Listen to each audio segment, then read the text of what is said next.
windows. We begin to journal with colorful brooks, the travels of Billy Bob. Now thanks to our new pioneers of the day, preserving the trails through here, first of all, in 1765, exploring the Willaca River of Lakes, which will become known as the St. John's River in modern times. I came back again myself in 1774 on a little different mission, documenting botanical resources, cultural resources, and wildlife and soil conditions. And I hope to have that published around 1791. Some of you may know more about that, but as of 1774 today, I'm not sure, I'm hoping. The beauty about what I do in this area in my travels is I cover 4 disciplines. Of course, you know history and you know about my science, but I also am involved heavily with literature through my journal and also the arts with my drawings. So I cover those 4 areas, and you see some of my artwork in this room today. I'm very proud of it, and once again, I hope it gets published in 1791. With that, we'll go ahead and get this started. I'm going to introduce one of the organizers of this event, and actually the whole week, Mr. Ken Mahaffey. There he is.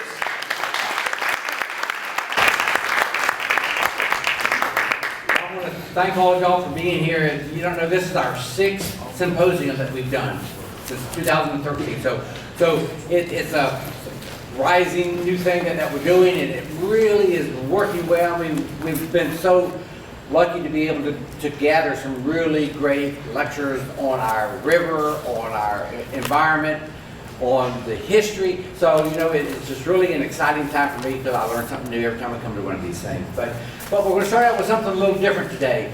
I want to introduce Sandra Parks. She is the president of the Stetson Kennedy Foundation, and she has an award she wants to present. Thank you. Thank you.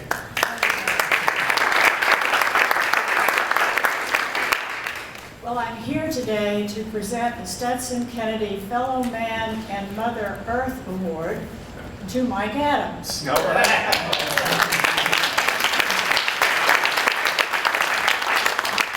Now, some of you may know who Stetson is.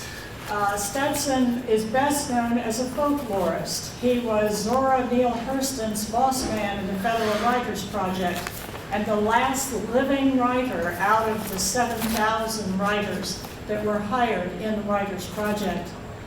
He's best known as having infiltrated the Ku Klux Klan for 4 years and bringing actionable evidence against the Klan that it lost its nonprofit corporation charitable organization status.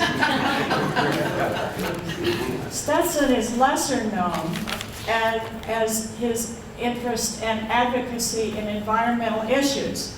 Now, if Stetson was standing up here, the first thing he'd tell you about himself is that he grew up not on, but in the St. Johns River, eyeball to eyeball with the water moccasins. Because his family's big home up there in Avondale was right on the river. And in those days, as long as he got home by dinner, he could go anywhere he wanted. So he was a veritable Huckleberry Finn out there on the river and loved it to his dying day. Stetson and I sued the St. John's Water Management District over the 6 million gallon a day drawdown that was proposed by Seminole County on the grounds that there was not enough time for public or space for public comment. We lost in the Florida Supreme Court, but now, unlike then, the public has the right to speak in a public forum. So if you were ever turned down in the past, you can't be now. We give this award every year to individuals who have shown outstanding leadership and contribution, and most of all, public quickening on the 3 things that Stetson worked for: human rights, the preservation of traditional cultures, and environmental kinship. Notice our choice of words. We don't talk about environmental stewardship as if we are some manager that has dominion over the rest of the natural world. But we are instead brothers and sisters of other organisms on this planet that we have an obligation to protect. Many of the people that we've given this award to, you probably know. The most notable of which is Bill Belleville. But we've also given this award to Dale Kreider, whose work you might know, to Willie Green for his work in folklore. But in giving this award to Mike Adams, we are hitting on all three cylinders. Okay?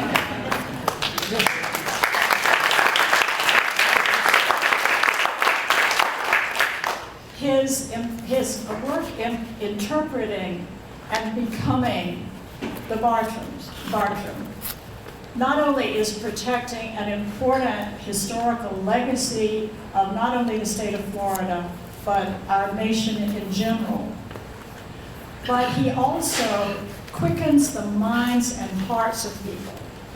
Now, I have to tell you, Mike, I am a school teacher. And I happened on one of his presentations up at Alpine Grove, and he was already talking when I got there, so I don't know how long he'd been talking. And as somebody who is quite familiar with 5-year-olds, I looked at a small collection of 5-year-olds right down in front listening to Mike. I thought, 5 minutes tops. 10 minutes if you're really lucky.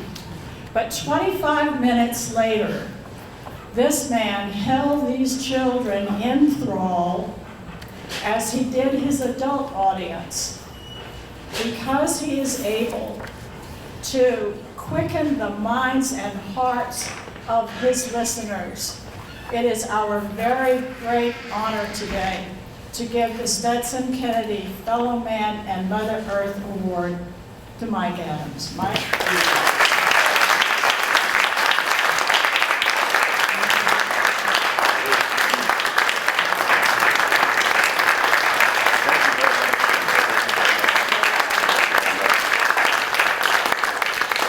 Well, I don't know what somebody can say to this other than, how many people were you talking about? Wow, this is wonderful. This is quite an honor indeed. And I'm passionate about what I do. We noticed. Yeah, I'm passionate about what I do, and sometimes quite emotional. We noticed. Yeah. But I believe that that is contagious. And when you're trying to get an important message out to people, they can sense that. And they grab onto the ideas that you're trying to talk to them about, and it helps them understand it better. Mike, we will continue to notice. Well, thank you very much, and I hope to stay involved with this group for many, many more years. Our first speaker today is someone that, if y'all have read any of his books, you know what true spiritualism is when it comes to dealing with our nature in our state. The St. Johns River just being just a beautiful waterway that flows the wrong way. But it's so important to our life, and we're here in Palatka because of the river. If the river wasn't there, I don't think Palatka would be here. But it's really great to be able to introduce to y'all Bill Belleville. He has authored 7 books of creative nonfiction themed nature and has contributed to 9 more. He's traveled widely on behalf of the Discovery Channel, including excursions to the Amazon and the White Sea of Russia, as well as the oceanographic expedition to the Galapagos, the Great Barrier Reef, Cuba, and more. I wish my travels were like that. He was a writer in residence at the University of South Florida for a year and has been honored with 12 national and statewide awards. Renowned author Carl Hyacin said, "Belleville writes gorgeously and straight from the heart." It is my honor and my privilege to introduce to y'all Bill Belleville.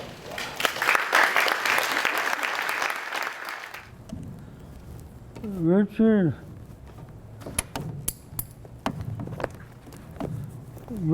and Tom Halleck put together this wonderful book, Travels on the St. Johns River, William and John Bartram.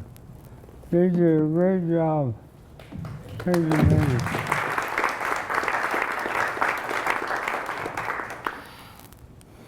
And they asked me to write one of the little riffs at the beginning. So if you don't mind, I will read part of that to you. Ironically, 2 years ago, I was diving the Great Barrier Reef. Now, it's difficult to imagine driving over a reef. Is this where you want to start? Yeah. Okay. So here is the forward from Tom and Brooke. I will read that to you. I'm not going to read the whole forward. Just part of it.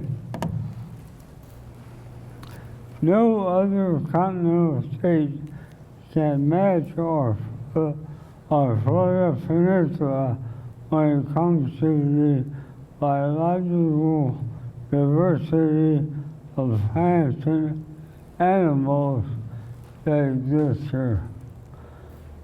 When Dr. John Bartram and his son William, also known as Billy, explored this new territory on behalf of the British government in 1765, they were setting a landscape that was virtually, they were entering a landscape that was virtually unknown, one that was closer to the subtropics in many ways.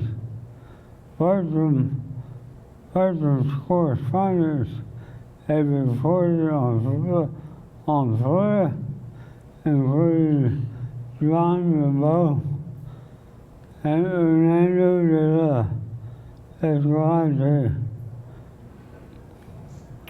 But then, explorations were not driven by the sensibilities that men visited.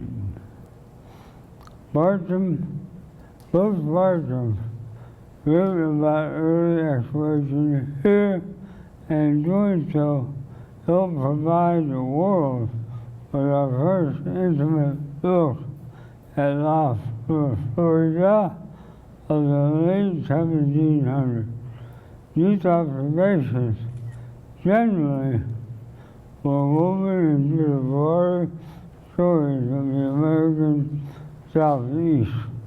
Certainly, the descriptions also benefited from the fact that instead of using far more convoluted Latin descriptions, the Bartrams were among the first to use the efficient taxonomy newly introduced by the natives. That categorized natural organisms as genus and species.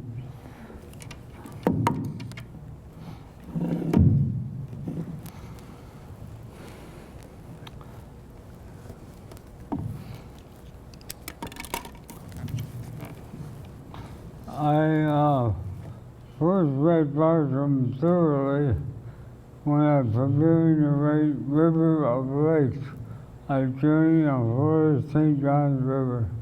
Now, I knew Bartram's reputation, but I hadn't really read his work thoroughly.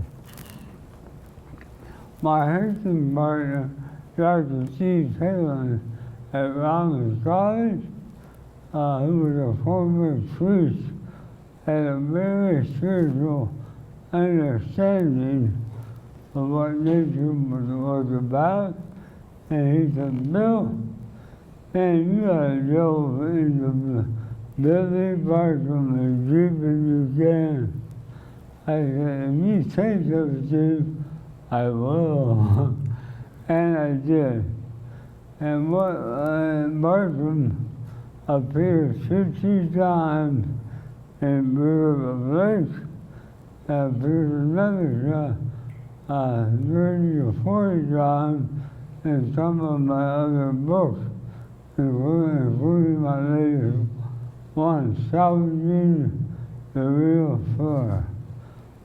Anywho, I am really honored to be able to talk about Bartram because he represents everything I came to know and to believe about what the fully actualized role of the botanist ought to be. And I came to the conclusion, after reading all Bartram's letters and everything I could read, that indeed, this is the guy that wasn't just in it to collect a lot of plants and to draw them. He cared, and he cared in a holistic fashion. A holistic fashion when it applies to nature is ecology. That was the first real reference to ecology that we really had. And with that context, we came to understand that ecology had to do with the link between everything, plant, animal, landscape, and you start taking away vital parts of that link, it go away. So Bartram was nothing if not our first ecologist, and he also had a deep and abiding spirituality. I feel the same way myself. I go hiking by myself. I sit under a cypress tree, and I feel all the goodness, all the spirituality that washes over me. Very, very powerful. I worked on a few documentary films for Frolic PBS as well as PBS nationally. Also worked for a couple of Discovery Channel projects. I learned a lot. At the very least, Discovery Channel can open doors that maybe I couldn't open all myself. Anywho, I'm really, really happy about the Bartram Frolic. I'm very happy that so many good-hearted people came out today. This is probably the most important thing we should know. And the real example of sustainable management of all of our natural systems was the strength that Bartram identified when he was here. We now know just about all of our strength enjoy an upland recharge area. We get the rain, and the rain is unencumbered. It percolates down to the sandy soil that in days past had been an ocean sandbar. It may percolate down 50 or 100 feet and then find or encounter rather the actual coarse limestone, a very young limestone, only very easy to penetrate.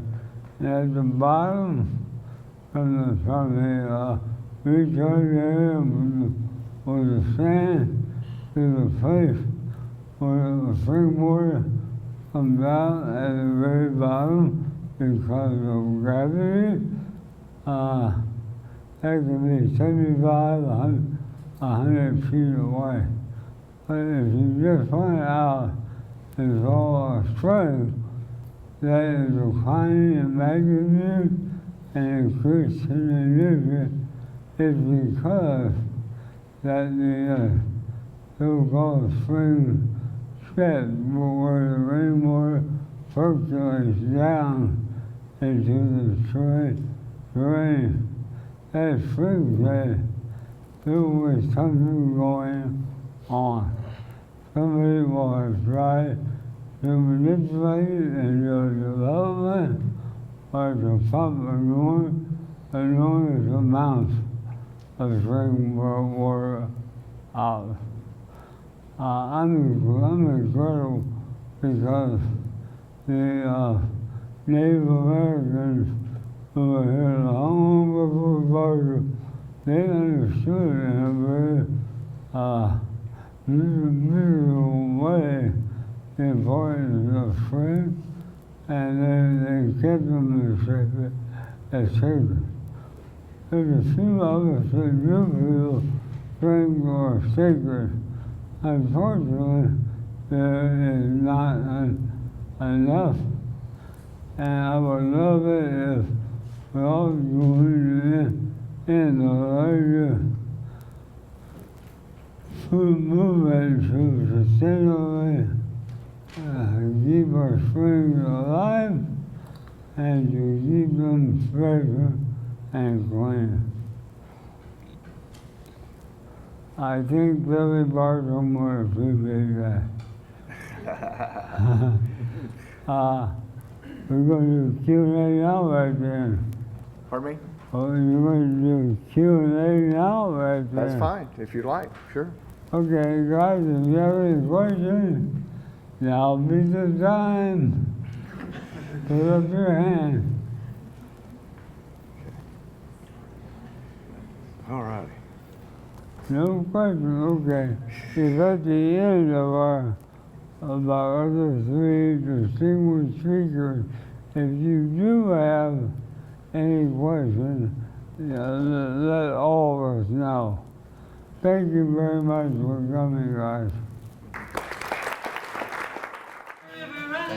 That he chose, paddling by day on its banks, evildoers, waking to journal with colorful prose the travels of Billy Bartram.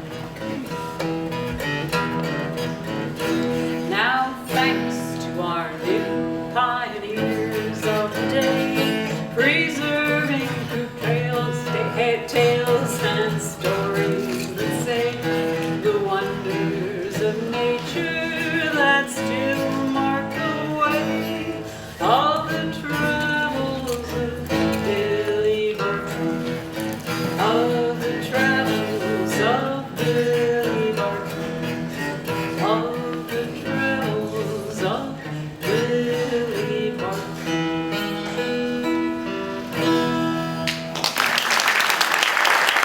At this time, Clay Henderson serves as the Executive Director of the Institute of Water and Environmental Resilience at Stetson University, which utilizes faculty and student research to inform policy options for significant environmental issues. Previously, he served as Senior Counsel at the National Law Firm of Holland & Knight, LLP, practicing in the Public Policy section in the field of environmental law. He also served as President of the Florida Audubon Society and was elected to 2 terms on the Volusia County Council. Henderson has long been engaged in the environmental policy in Florida. He served on the 1998 Florida Constitutional Revision Commission and sponsored most of the environmental provisions in Florida's Constitution, including the creation of the Fish and Wildlife Conservation Commission. Job well done. That's very important. He co-authored the Florida Water and Land Legacy Initiative, the largest conservation funding program our nation's ratified in 2014. He was also a leader in the development of Florida's signature land acquisition programs and negotiated the acquisition of over 300,000 acres of conservation land. Yeah, amazing. One man has a lot of power. Henderson has been recognized for his body of work, including the National Public Service Award from the Nature Conservancy and the Bill Sadowski Memorial Award from the Environmental and Land Use section of the Florida Bar. This time, I introduce to you Clay Henderson. Great to be here. A couple things I want to say before we get started. First of all, it's a great honor to follow my dear friend Bill Belleville. Bill is very much a hero of mine. I've known and worked with him over a 25-year period of time. One of the great, I would say, honors, privileges I had was to review 3 of his manuscripts, literally in typewriter-written pages in shoe boxes before they went to press. And I always hated doing that because that's when I knew I was incapable of writing anywhere near that good. I always wanted to be a writer, but Bill, he knows how to do it. And that was always a great privilege. The other thing is that I think that Bill and I got our affection for Bartram at about the same time.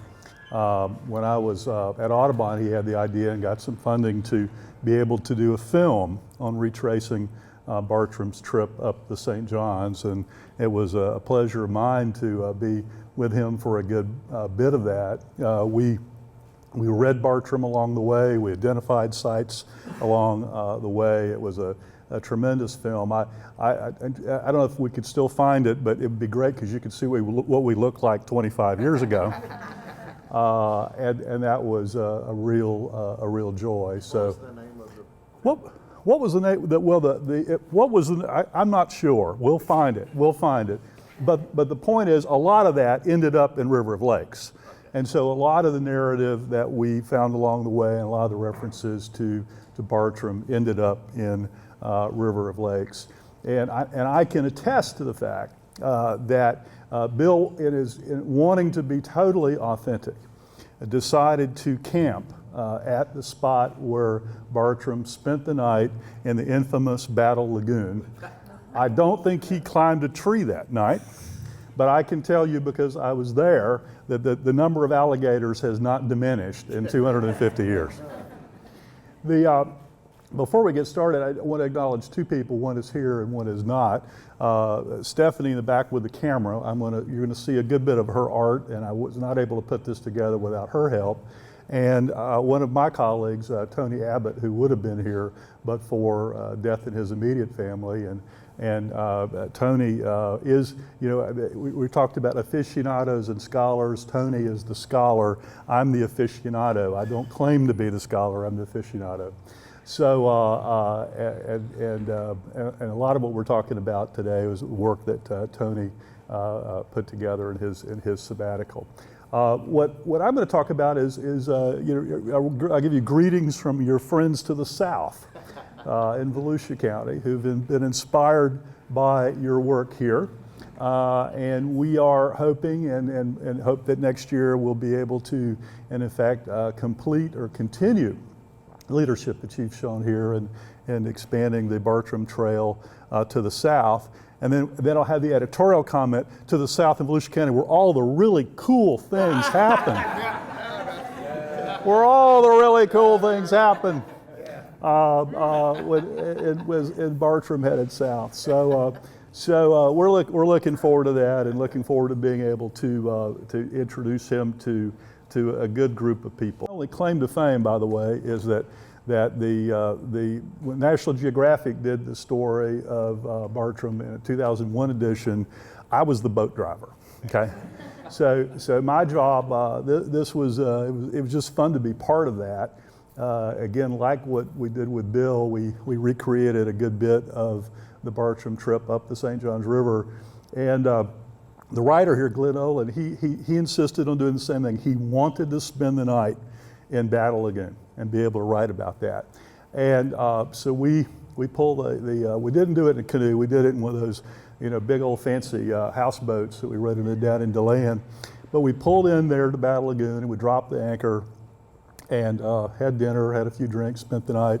And it was all calm until about 2 o'clock in the morning, when you folks around Palatka, you'll know what I'm talking about. 2 o'clock in the morning, we're all wide awake because that damn fuel barge from Jacksonville was coming down the river. It had gotten out of the channel, and all of a sudden we're looking out the window, and here's this barge right on top of us, and we get up and we just start yelling, you know, and finally the guy, you know, pulled right around. He missed us by a little bit, and then went on. But and Glenn in the article described that as the worst National Geographic experience. Okay, but the cool thing is after it all settled down and after the barge left, we all took out our flashlights and we showed our flashlights all the way around the houseboat. And if you've ever seen that John Moran photo of all those little gold eyeballs looking back at you, that's what we saw. We saw the exact same thing that Billy Bartram saw that night, that he wrote about and drew about and captured the imagination of people all over, including this little piece of art over here. So this is my little attachment to all of this. So let's see. So again, connections to Volusia, just for what it's worth. You guys take all this wonderful credit for Spalding's lower store. That's right. We had Spalding's upper store. And yeah, that's right. That's right. And we still don't know, by the way, there's absolutely no consensus what the origin of the term Volusia is. But what Volusia became was after the Spaldings ran out, and it was still the trading post there on the river, the town of Volusia started appearing on maps in the early part of the 19th century. And so so in that period of time, that little settlement in New Smyrna were the only places in what's now Volusia County. And I'm a Volusia County boy. I'm a New Smyrna boy. And so, and I practiced what we call dirt law for the longest time. Everybody in New Smyrna started out doing real estate law. And actually, that was my introduction to Billy Bartram. Because back in those days, we had an abstract office, and there were all the old deeds, and there were the surveyors, and in New Smyrna goes all the way back to the 1760s, and so all of our original deeds, so my house and everybody else's house in downtown, goes back to those early English land grants. Okay, and all of us who practiced dirt law in New Smyrna knew one thing. All the titles were screwed up, totally. Okay, the surveys didn't work. They didn't. What we say in the business, the surveys didn't close. The monuments were in the wrong place. Okay, it didn't work. It was years later before things got better and it got straightened out. Do you know why they were screwed up? Because old man John Bartram then thought that Billy was pretty worthless and kept trying to find him jobs. And so he convinced his friend, Gerald de Brom, who had been given the job as Surveyor General of Florida, to go down to New Smyrna, which was the only place south of St. Augustine, and do the surveys. He was totally incapable of doing that job. And so to this day, all of the early surveys, all the early monuments of those early British land grants, they're all in the wrong place. And it's all because he was more interested in drawing pictures of flowers, and in this case, and actually one of the wonderful things he did was describe everything that was on Turtle Mound. And so that comes back to part of the value of his work, is that you can go back and you can look at everything that he described in a certain place and compare it to today and see how things have changed. So that's how we got our start. We met each other through surveying errors. And in the county, we do celebrate Bartram in a number of ways, including this portrait that is in the old historic courthouse in DeLand, which is the Jackson Walker portrait of the flower hunter working his way up the St. Johns River. And it again is something that we pretty much value. So I give you that as greetings from your friends to the south, where all the cool stuff happened. Okay, that's right. We have we also have an interesting thing, and we have both everybody knows East Volusia, Daytona Beach, the speedways, sin, sex, and sand, or whatever it is, and over on the west side, we celebrate a different kind of Florida. We celebrate the river, we celebrate our history, our heritage, our natural environment, and a lot of this we see through the Heritage Lakes Corridor, which basically follows the St. Johns River, follows the railroad tracks, and it lets us tell this story, this history of why West Volusia is indeed a special place. It's also, part of the scenic highway system is the theme for our heritage tourism, and we tell the story. We tell the story of the history of West Volusia, and part of that story is, of course, the first people who came upriver, including William Bartram, who described this beautiful place to the rest of the world. We're really in the process of some very aggressive and interesting trail systems that we're putting together with, which we hope that the Bartram Trail will be part of this. The first part of this is just a really nice bike trail that at this point is now running over about 50 miles of pavement, and the part of West Volusia really does go from it's going to go from DeLeon Springs all the way down to Gemini Springs before it's completed, and it also connects to a bunch of hiking trails and all these things along the St. Johns River. You can, in a sense, you can get some of that feel. And so it's going to be a great opportunity for people to get out there and do this. There's going to be interpretive signage, and there is already that sort of coming together, telling the history and telling the story of these connections. And one thing that I think the county's done very well is try to pull all these trails together in an app that tells you where you are and where the history is and the story. And we're very much hoping that the completion of our Bartram work will end up here. And I say it's a hope. It's not there yet, but we're working on that.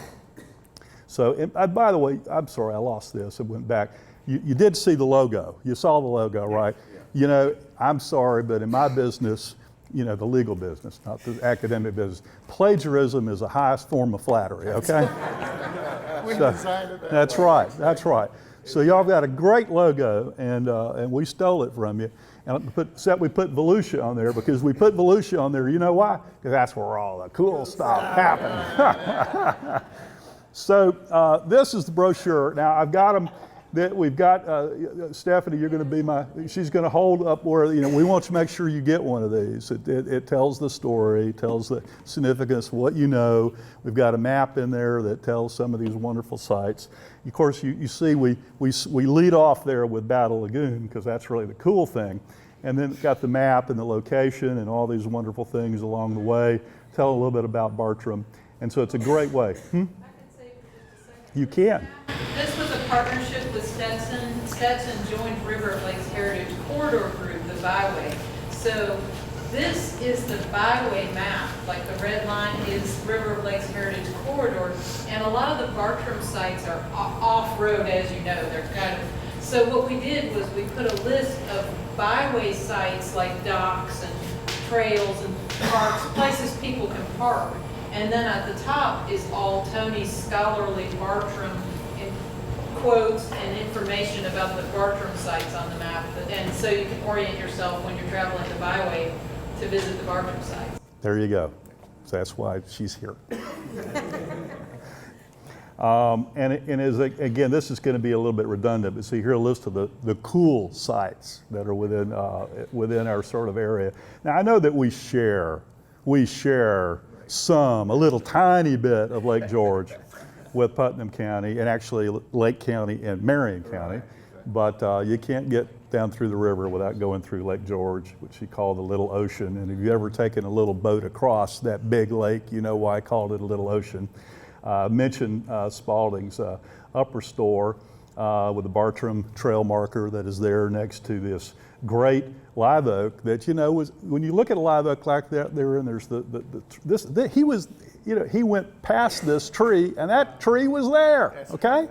That tree was there back then. That's just part of the connections. Battle Lagoon, which we talked about and we celebrate, and such a wonderful place. The place where he described the Ixia is right actually pretty much across from Battle Lagoon. Another is where's Hantoon Island State Park, where he describes coming around Hantoon Peninsula in great detail. And then on to Blue Spring, which interestingly he described as a vast fountain of warm or rather hot mineral water. And so we either wonder about what climate change has occurred in 250 years, or what the hell was he smoking? We just don't know. We're not really sure. Gemini Springs, which is, I'm not sure how he found it, but he clearly describes what has to be Gemini Springs down into Barry. And of course, about 60 miles of the St. Johns River. We'll count all of it because in the earlier trip with his dad, he went almost all the way down, I guess, into Lake Jessup. So, but in the 1774 trip, turned around at Blue Spring. So, and the great part about it is you can have some of those same experiences. There are a number of truly wilderness experiences that still exist along the St. Johns River in our area, and we hope to be able to get people out there and be able to see what they're going to be able to do. Now here's our little contribution. This is if you look over here, that star, here's Lake Beresford, what he called Long Lake. Here's the St. Johns River. Here is Hantoon Island. And we bought about 4 years ago at Stetson about 10 acres here on the St. Johns River. And this is going to be the site. This is construction from last week. So you see we're moving along. We're not there yet. Five of you asked where are we going. We're not quite there yet. But it'll be where our offices will be, the rowing team, but also the gardens. And so I know that's what a lot of you are very interested in. And the beginning of the paddling trail. I hope maybe someday we'll invite you all to go have a conference. We'll have a Bartram Symposium down there. We'll be able to accommodate everybody. We'll all get on the kayaks and relive the hurricane experience. So where is that near? It's on the river? It's on Lake Beresford. It would be on the way to Hantoon Island State Park. Okay. So we're going to have, ability to have community events, symposia, conferences, and the like. There's an outdoor pavilion where we can do things. We can have food. It's all this kind of academic stuff. And then we're going to be doing some of we'll be doing some of that boring science stuff too. Okay, but this is very much part of it. And what we convinced the county to buy in on this was the idea of doing this as a Bartram Gardens. And so having it as an interpretive site to be able to help tell this story and connect it to the trail system that is emerging with the county. In the site plan, this area up here is pretty much a forested wetland, and this is the area that we want to be able to convert into the botanical garden. This is a site from the lake looking back at it, so it's a beautiful, beautiful site. And there will be, this guy I love, he was posing as Bartram. I really like that. I think there was even a feather in his cap. But the canoe site there'll be a map to be able to show access to the other sites. You can go across the lake. Here's another historical mark to the crossing of what he called Long Lake, but to visit the Beresford Plantation. This is now within the Blue Spring State Park, but there is a county park over there. There's some trails over there, so you could paddle across and then be able to hike on that trail. Although I must warn you, I think there are more chiggers per capita on that trail than any other place that I know, and I know that from experience. This is a map that Tony put together showing some of the very famous Bartram sites that are within a paddling and boat distance from where our site is. So this is how, and there really isn't a good public access point to put in for canoe or kayak in this area, so this really does serve that purpose. We don't claim that this is the site where he took refuge before he paddled across, but it was somewhere to the north of Hantoon, and so we will take credit because as we said, all the cool things happen here. That's right, and we did this because we have a great system in Volusia where we have not only have acquired a lot of land for conservation, but we've also been able to augment with this with a tax-supported program that's allowed us to do enhances for historic preservation, environmental education, cultural experiences, and the arts. And they thought this was absolutely consistent with their overall mission and contributed to this. But on the site, what we want to do is, again, just follow along the lines of what y'all have done and bring back this art and be able to use it for not only for public enjoyment, but for telling the story, being able to, to link this with the landscape. In the gardens, we want to be able to point to a specific plant and show his drawing and then give his description of what that plant is as help of telling that story. Here's the hibiscus, here is the magnolia. Here is, this is a limpkin on the right. I guess this looks like a green heron on the left, so I apologize for that. But the amazing thing is that there are so many of Bartram's crying bird out there right now. I have never seen so many limpkin in one place in all my life. And in fact, this year is the first time I have ever seen a mama limpkin with baby limpkins paddling across the St. Johns River. I've never seen that before. So the crying birds are still there and they're still crying.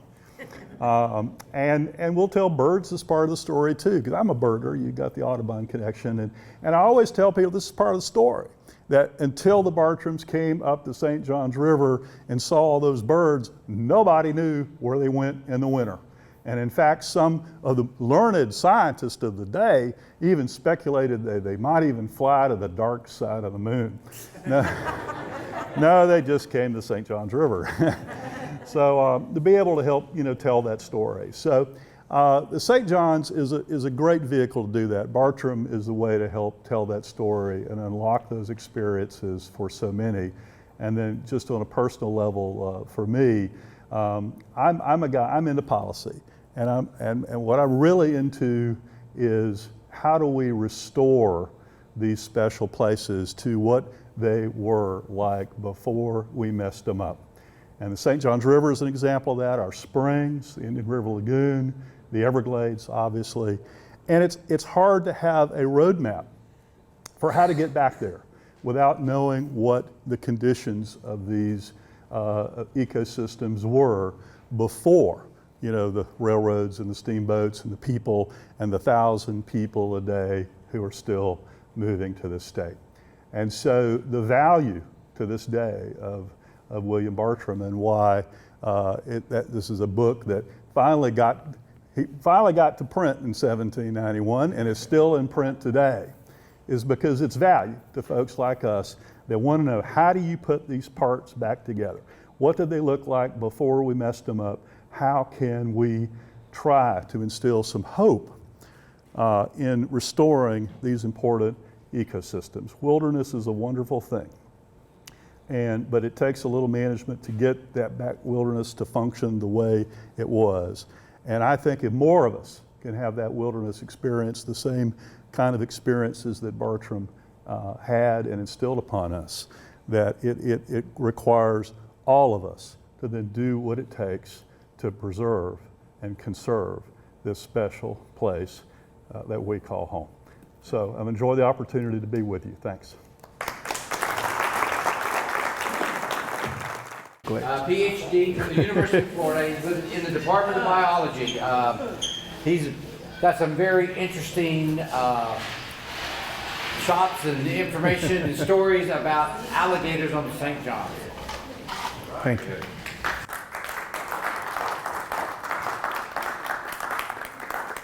So I was going to try to talk without a microphone. Can you all hear me okay in the back? Okay.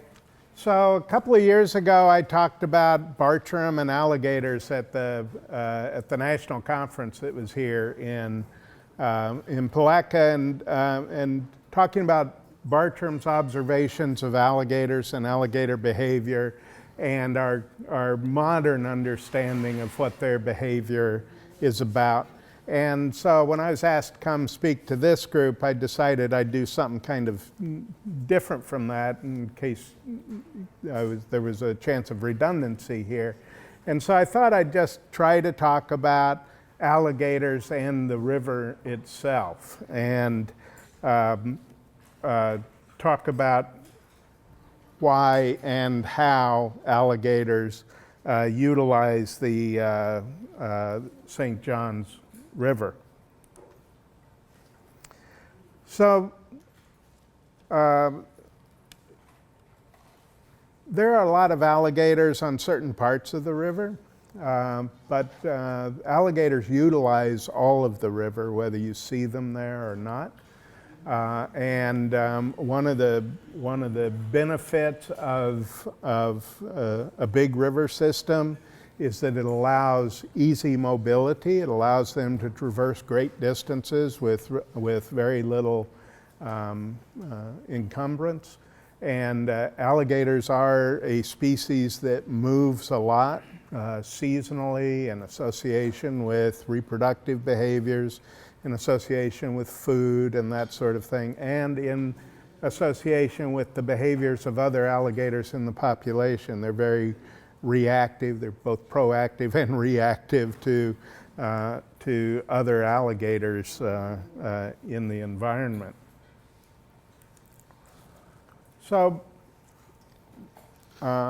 alligators like the river because it's a large body of water and it's a permanent body of water. Many of the areas alligators live in, marshes and swamps and that sort of thing, may become seasonally dry or at least become very shallow and not offer the refuge or the thermal buffering that deeper bodies of water have. And so alligators, especially large alligators, like big water. They like water that's always going to be there, that they're not going to have to get up and move away from. Alligators are habitat generalists. They'll live essentially anywhere that there is fresh water. They do venture into brackish water. They'll venture entirely into marine habitats, but they have to return to fresh water. But they are not river specialists. There may be individuals that specialize in life in the river, but generally they are living in either non-flowing situations or situations with very low velocity aquatic habitats. Most alligators are in this kind of a habitat, a wetland, a marsh or a swamp, heavily vegetated shorelines around lakes and ponds, places that offer vegetation and refugia so that they can escape the heat and escape from other alligators and find ample prey. Alligators do live in flowing situations. They live in rivers. They live in low velocity situations like the Everglades, which is a river, but it's not moving quickly. They can move in faster bodies of water. They, at one point, they were quite common in springs and spring runs before we decided those were our places and took them over. And they're probably not prime habitat for alligators because they're cold water, colder than the average body of water. And but alligators are hard on one another, and so their subordinate alligators are constantly being displaced by larger, more dominant animals. And so if they can find a body of water that they can live in without being harassed by a big animal, they'll take it. But now they've been driven from these areas by people occupying them for their own pleasure on the weekend. We first came to know alligators on rivers, and by we I mean European explorers. The Spanish and French and English came here to claim the area for their sovereigns and to chart the coastlines of the New World. And so they moved up and down the coast, and when they found coastal rivers, they'd move up the river as far as they could, and in order to map the area, and they would encounter alligators in those rivers, and often in high densities. And so there are early observations of alligators in most of the large rivers of the southeastern seaboard and the Gulf. The Spanish moved up the Apalachicola and into Mobile Bay, and certainly into the Mississippi Delta, where there were large numbers of alligators. And so this was really when Europeans first saw alligators. And those first European explorers, the Spanish especially, the French, thought they were Nile crocs. They thought they weren't any different from the Nile crocs, which were known to Europeans for 1,500 years, from the writings of very early, like Pliny the Elder, and many Greek natural historians knew something of Nile crocs from North Africa, from Egypt, and so these explorers thought they were amidst the exact same animal, and they attributed the same behaviors to alligators, which are really pretty mild-mannered, shy animals, to that of Nile crocs, which can be pretty ferocious and belligerent animals as well. So the French came into the Atlantic coast of northern Florida in 1562, and worked along the coast up to the Carolinas, and ultimately were driven back here. And they explored the mouth of what they called the River of Maize, which we now call the St. John's. They set up a small fort near the mouth of the St. John's, which is Fort Caroline. And we have a number of illustrations here. Oh, thank you. I'll use this. They have a number of illustrations here from a French artist named Jacques Lemoyne. And these are the very first illustrations that are identifiable as alligators in the New World. And so this was really, it was right on the mouth of the St. John's that this was recorded. And they were living with Timucuan Indians there. And I'm not sure Lemoyne ever actually saw this happen or saw alligators. These are huge animals. The natives are clubbing the animals, shooting them with arrows, and trying to drive these long pointed stakes in their mouth to kill them. But there are some oddities here. The alligators have ears. So I'm not sure he actually did a detailed study of alligators, but these were the first artistic evidence of alligators in the New World.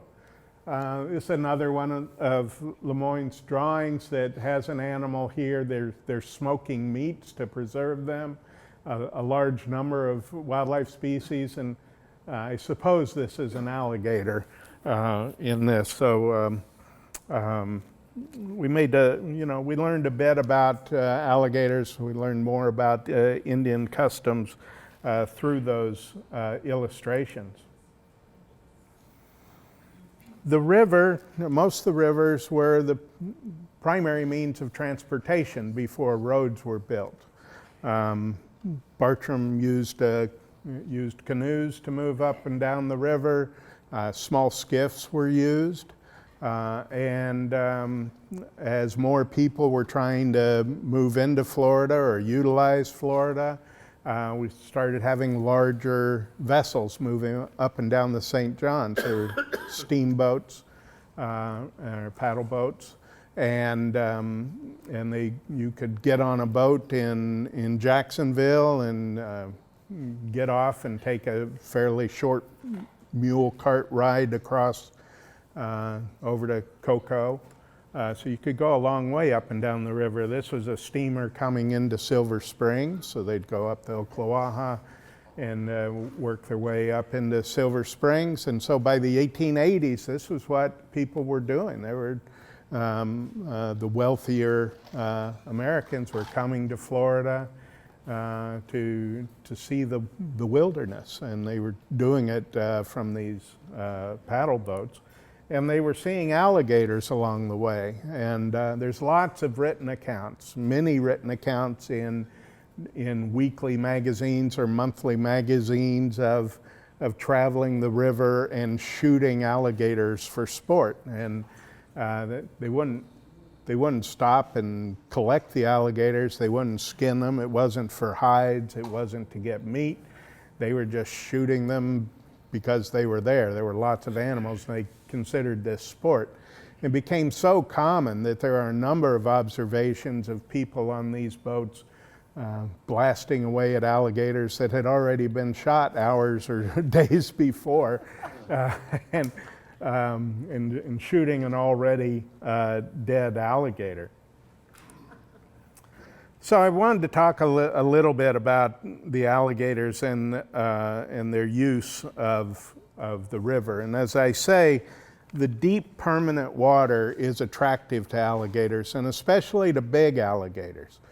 Big alligators like deep water and open water. And by big, I mean big. There are alligators that are 13 plus feet in the river. I think there are probably some alligators in the St. Johns farther downriver than we are here that are bigger than any of the alligators that have been killed in recent times, in the last 50 years or so. These are old animals. They're quite knowledgeable about human activities. They're big and they're powerful, and they know how to avoid people. And so there may be sightings of them, but they're able to evade actual capture. And they like the deep water because it gives them a means of escape from humans. It gives them access to habitats all over the river. It gives them access to females for mating. It gives them access to food resources that are moving up or down the river. And large alligators use the middle part of the river pretty much exclusively. Smaller alligators, female alligators, don't tend to venture out into the open water. This is true of big lakes as well. Females tend to stay near the margins also. So we don't have a lot of studies of alligators in river systems. It's not the kind of habitat in which a lot of our ecological knowledge of alligators comes from. There are a few studies of alligators in flowing river systems, and that point that large males are really the ones moving out into the middle of the river, and the other animals are really sticking to the more heavily vegetated zones along the banks, the places where there's emergent vegetation, or they're moving out of the channel itself and moving back into the flooded forests and the marshlands around it. Those are really areas of the river that are being used by the majority of alligators. And obviously those areas offer denser habitats, more shelter, and probably greater access to easily captured prey items than the big, deep open water of a flowing river channel would. And so, especially, this is on the Ocklawaha after the storms back in 2004 and 2005, are huge amounts of of trees came down in the river there, and the alligators just loved it. I mean, it was hard to get a boat through there, but it wasn't hard for an alligator to get through there, and it gave them actually more access to sunlight and places to crawl out and bask than they had had prior to the storm. And so, I mean, there were a lot of gators back in there after that storm. So these peripheral areas along the river really offer a lot of prime advantage to alligators, and they're very heavily utilized. Alligators are cannibalistic. Adult alligators eat smaller alligators. They'll even kill and eat other adult alligators, but they feed pretty heavily on small animals. And so once alligators have left the protection of their mother, the mothers guard the nest and guard the young and offer some protection to them, but once that is lost, they have to move into areas where they can find water, find prey, find shelter, and preferably an area that provides all that they need but doesn't provide what larger alligators need. And so they don't have to worry about coming into contact with big animals. And so these tend to be these really closed areas with shallow water.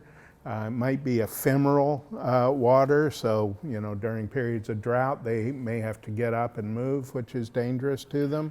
But they seek out these margins. As water levels rise and lower, these animals are moving up and down through these habitats.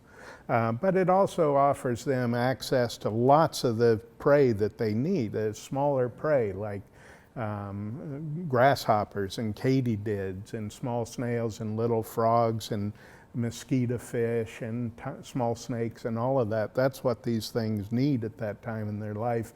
And that's where all those things are found, because if they move into deeper, more open water, that's where their predators are as well. And so it's a prime area for these small animals. Females will move away from once they've courted and mated with the males in the river, they'll move back away from the main channel of the river into these same inundated areas, the swamps and marshes, and they'll find high ground there.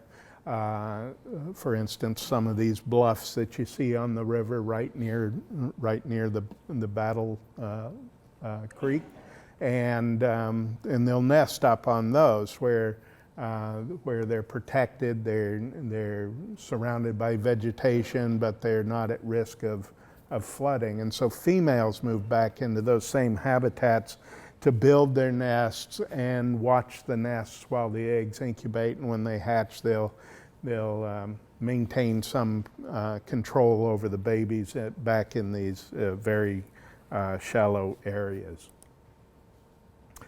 And the little small animals, when they do come from the nest, the female will wallow out a little area so that if it's completely vegetated, she'll use her body and wallow out the vegetation so they have a little protected bit of water.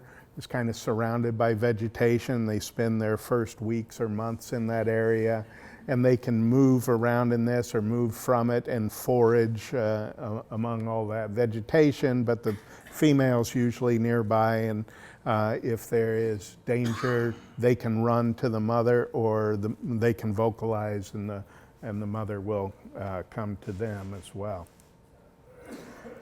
So this is kind of preliminary, and there's not really a detailed study of this, but it appears to me that alligators that live in flowing river systems and pretty much live their life in these areas are morphologically distinct from the gators that we're more used to, the ones living in big lakes and marshes and that sort of thing. And these animals tend to be more slender and elongate, and their heads tend to be very narrow and very parallel-sided, and I think that makes them a little more hydrodynamic in flowing water, which they're being exposed to. And this may not be an adaptation to flowing waters as much as these big, wide, heavy flatheads are an adaptation to life in those marshes and swamps where their bodies aren't being buoyed by the water all the time, and so gravity is having a greater effect on that massive bony head, and it's just being flattened and spreads out over time in marsh-dwelling alligators. But the skull on the right is an animal from a river, and it's a very elongate, very narrow-snouted animal. So we've seen this image constantly in this. The animal above is feeding. The animal below is in the process of bellowing, making these deep roars. In both cases, they lift their heads, they lift their tails out of the water. In the case of feeding, they use what's called inertial feeding or gravitational feeding. By lifting their head, they allow gravity to let the food drop down their gullet, down into their esophagus, and then they use body motions to move the food down into their stomach. In both cases, to get that head up out of the water, the tail has to come up as a counterbalance, because on a big gator, the head and the muscles, the bone and the muscles, can weigh 150 pounds or more on a really big animal. And so I'm using this as a lead-in to a discussion about using rivers as sources of prey, because unlike a marsh where the alligator has to lie in ambush or move around the margin of the marsh looking for prey, in flowing river systems, prey move up and down the river, often in very large numbers. And that's a pretty attractive feature to a top-level predator. And I'm sure if you've spent time on the river here, you've experienced this sort of thing, when you can have very large numbers of fish moving up the river or down the river, and when they come into narrows, they become highly concentrated. And there's this one quote that Bartram made about so many alligators being in this one area that if they would allow, you could walk from bank to bank on them. And he was, kind of universally ridiculed for these observations, but this is a crummy photo. It's actually a frame from a video somebody took in the Okefenokee of fish migrating through the swamp and really becoming concentrated in these narrows. And alligators find those fish and they start feeding on it. Other alligators hear and smell and probably taste what's going on, and they come in and take advantage of this. And you can get very high concentrations of alligators in these fish runs. And there are multiple observations of this in different areas. It's been seen on this river, obviously. It's been seen in coastal bayous in Louisiana, in which alligators are kind of systematically lining themselves near these, in that case it's schooling mullet, and they would charge in simultaneously and dive under and come up under these concentrations of fish, and then they'd move off and allow other gators to come in and do the same while they swallowed whatever fish they got, and continue this until they really were too full to manage to continue. And so in this river, the St. John's is an interesting river for many reasons, but it's a freshwater river, but it's largely spring-fed, and so the waters are ionic. They have high mineral content, and so it's not salt water, but it's ionic water. And a lot of marine species are able to move into this river, and they're physiologically capable of living in those ionic waters. And so these are mullet, and mullet fingerlings move down the coast from the Carolinas and Georgia, and they move into this river by the hundreds of thousands or maybe millions. and move up the river, and other euryhaline species, redfish and snook. There's sharks in the river. There, tarpon come into the river. It's a source of prey that is just not available to alligators that are living in a prairie or a swamp. You know, this constant movement of prey animals up and down the river, and the alligators in these areas know how to utilize these. Blue crabs are in the river for the same reason. This is an alligator that eats blue crabs. They're very capable of capturing and eating blue crabs in these situations. So that's really a great draw to almost any flowing water system. It doesn't have to be the great big St. John's. It can be a small stream. They can utilize that. So this is an alligator doing, and they have many different hunting techniques, but this is one we call weir fishing in a very narrow channel.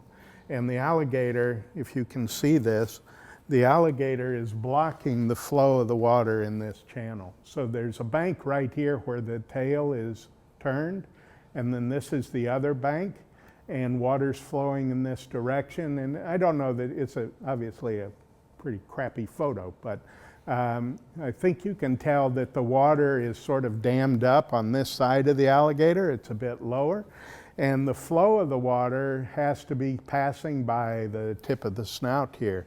And so prey species moving downriver or upriver are having to move right past the jaws of this animal. The jaws are covered in little sensory pustules. They can feel that. But in addition, below this animal, downstream from this animal, there's an eddy. So there's a reduced current there, and fish will gather in that area because they're not fighting the current doing that. So you'll actually, just as they would on a trout stream below a large rock or something like that, they'll concentrate themselves right on the downstream side of the alligator. So if you watch these animals, every once in a while, they'll slowly bring their tail around and their head around, and they trap those fish with their body, and fish are jumping over the tail or jumping over their back trying to escape, but they're able to utilize that flowing water to their advantage to concentrate prey and be able to feed on those fish. Okay, that's all I had. Thank you. Have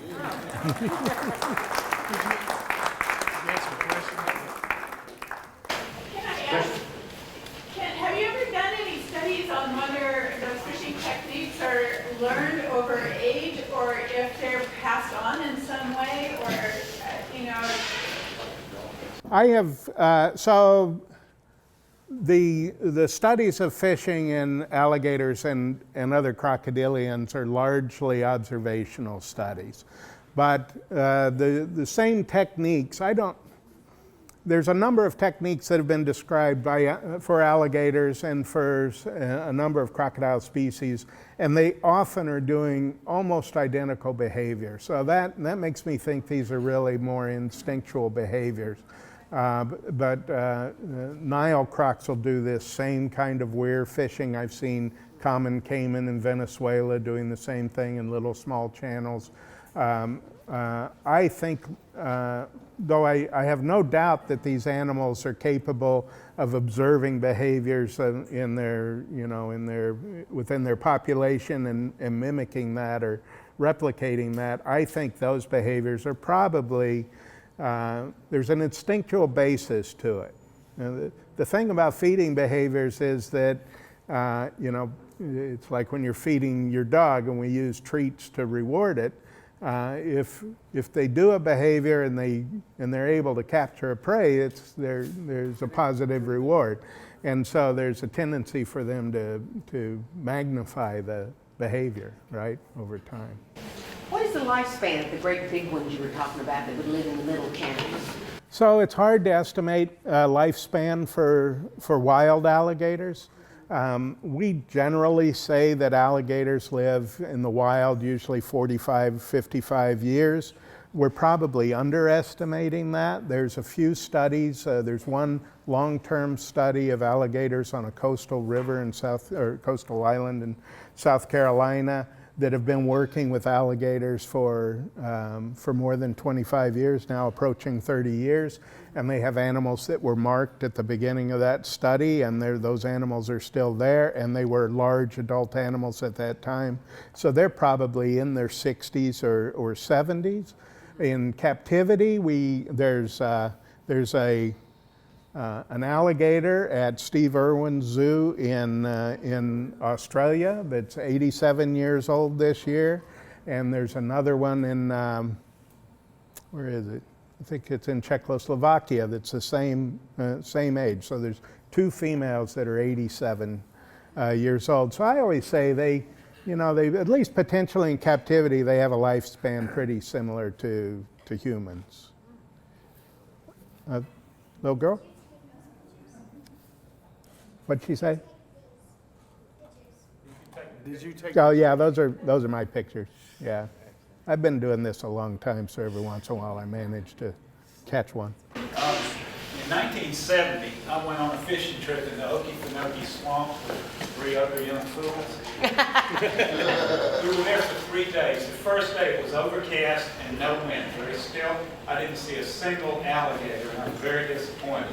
The second day was identical, overcast, no wind, and there must have been 500 to 1,000 alligators I saw. Do you know what might make that difference? It's hard to say. They feel changes in barometric pressure, so they respond to the weather like lots of animals do. I'd have to kind of, even to make a guess, I'd have to know a bit more about it. Was it in the wintertime? Spring, yeah. So at that time of year, it's hard to judge what they're doing. They're spending a lot of time basking to raise their body temperature. So if there are weather conditions that are not conducive to doing that, they don't bother. You know, they're not doing a lot in early spring, right? Except for trying to warm up. So if they're not going to expose themselves to potential other alligators or other threats, if they're not going to at least gain the benefit of getting their body a bit warmer. So it's hard to say, but I mean, you do see a lot of patterns in the animals. So the drawing that Bartram did with the smoke or whatever, vapor coming out of the nose, you're saying it's noise? No, they do that. Are there any photos or videos of that? Yeah. I mean, I've never seen it. Yeah, you do see it. They have to be pretty big animals. Yeah. It helps. So I've seen it many times. Okay. I think it's water vapor coming out of their lungs, and I do have photos of it. But it helps if they're backlit, like in the morning sun, because you can just see that vapor. It comes out of their nostrils. It comes out of the front of their mouth while they're bellowing, usually toward the end of that audible bellow. But it's real. And I don't doubt that it's actually happening with somewhat smaller alligators. It's just not of a volume where we can really see it. I'm sure if we used some refracted light or something like that, we could probably detect it. I think it's just water vapor coming out of their lungs. But I also think it's likely to be at least one of the sources of the Spanish myths of smoke-breathing or fire-breathing dragons in the New World. I was just wondering about the effects of modern post-shooting off your steamboat, hunting of alligators. You know, we live in Malacca and we see at night, guys out there with their gear and their guns and all that. Yeah, so those fall harvests are part of the management plans to allow the public to have some access to the natural resources of the state. They don't kill a lot of alligators relative to the population size. They kill a few thousand a year that way. If you know, if I were the king of everything, we wouldn't do that, or we would. I would limit the size range of animals that they kill, because it's become a situation like high-end big game hunting, where there are guides that spend months seeking out the biggest alligators and learning where they are so they can take their clients out there. And those are, ecologically, those are the most valuable animals in the population. They've survived the longest, they've, you know, produced lots of young, and they control all the alligators of smaller size, and we're removing those. So that's one of the things I have great concerns with. Great. Miss Linda Kreider has written you a song. Oh, no. Well, this could be bad. I traveled south toward Wilson's Cove one warm spring day on Putnam shores. My trusty kayak, my only companion among the ghosts of pine and cypress. Dreamily cruising along the edge, weaving through reeds of springtime gold.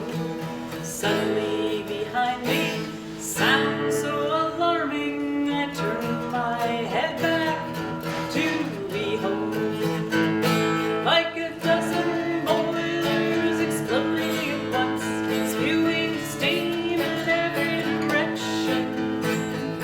A tower of methane-infused river mud surrounded its former reflection. Then down with a slap came the dragon's tail, sounding my final warning. With heartbeat resounding, I sped from her lair, my arms with paddle churning. I dare not look back, though I lose my speed and fear the worst was upon me. If this angry gator emerged upright, spewing water and smoke beneath me, I had heard the tales and the stories of such in the travels of William Bartram, when not far from the spot, though 10-40, he described a similar story. So no more disputing, at least for this paddler, Bartram's alligator encounters. At a time when the St. John's was teeming with fish, why doubt his colorful stories? You can see by my telling this tale today, I survived that lovely spring morning, and wiser to seasons of courtship and nesting along St. John's River borders.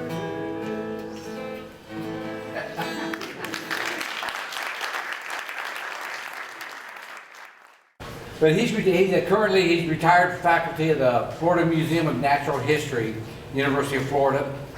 He spent most of his career exploring the landscapes and species of North Florida and the Caribbean.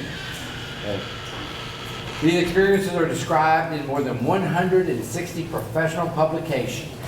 He now lives with his wife, Melanie Wagner, at the edge of the Ordway Swisher Biological Station in western Putnam County, Florida. It's truly my honor to introduce a dear friend, Dick France.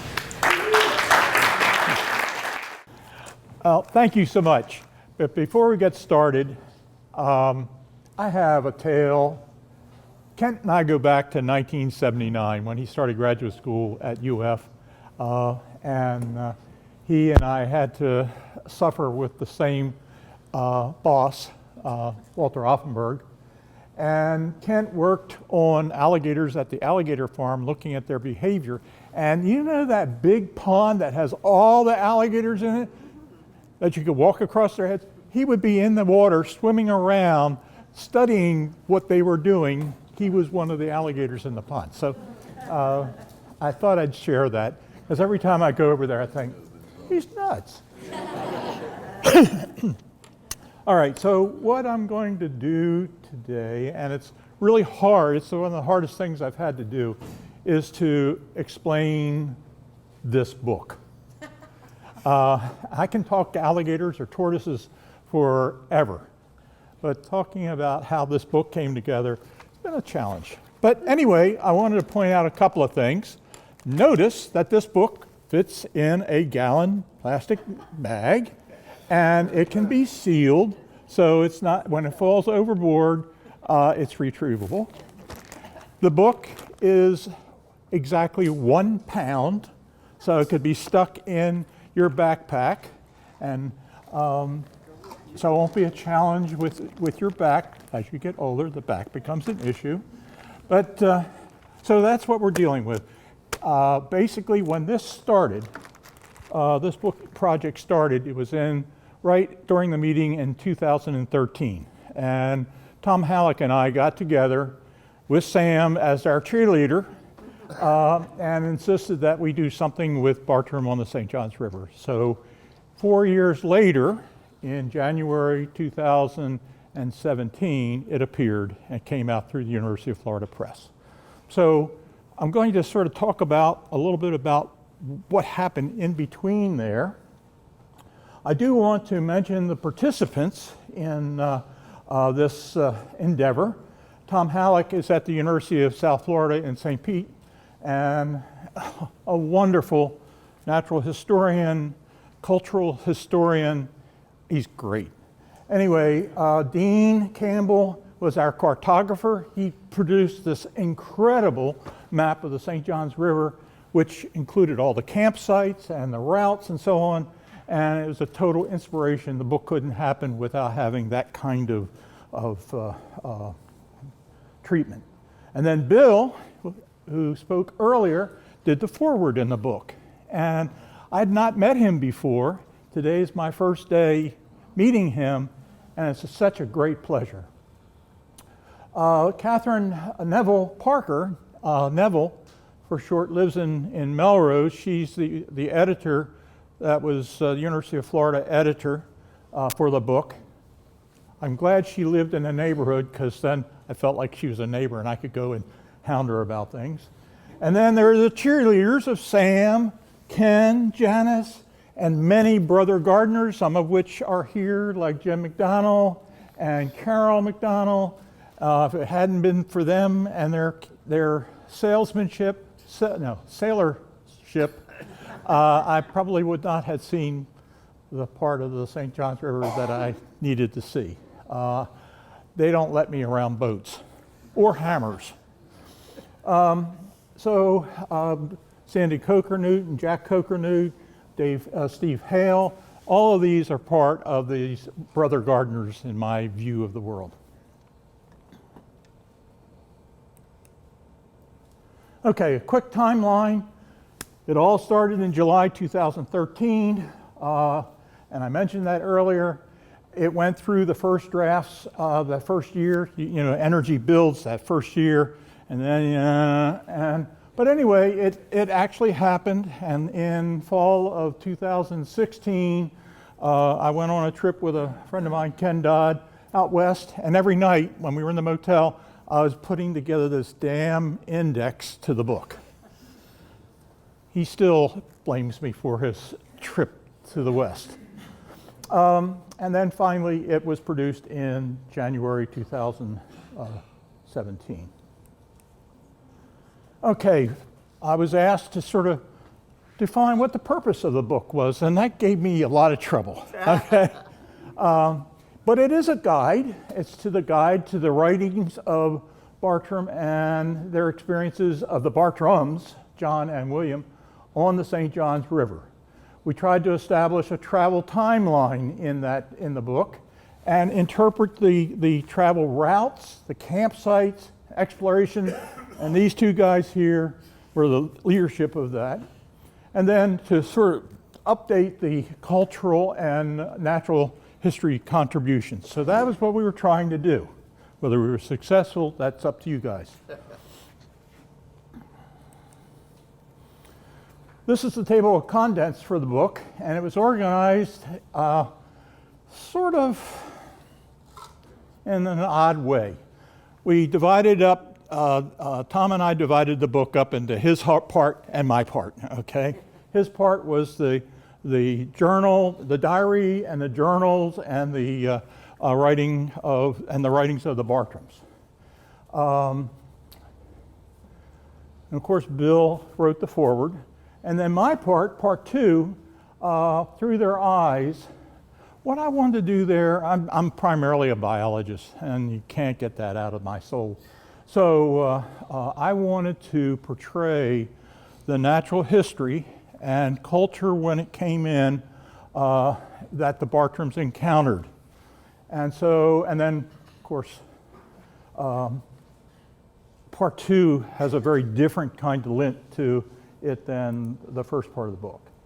And we also decided that we wanted to keep the book small. We wanted to keep it usable. People take it with them, not something like Francis Harper's book that's that thick. So what we did was concentrate on the St. Johns River, and we went west to the Cowpen Lake area, and that's where we cut. William Bartram went much further than that, but we decided we're going to do the St. Johns River.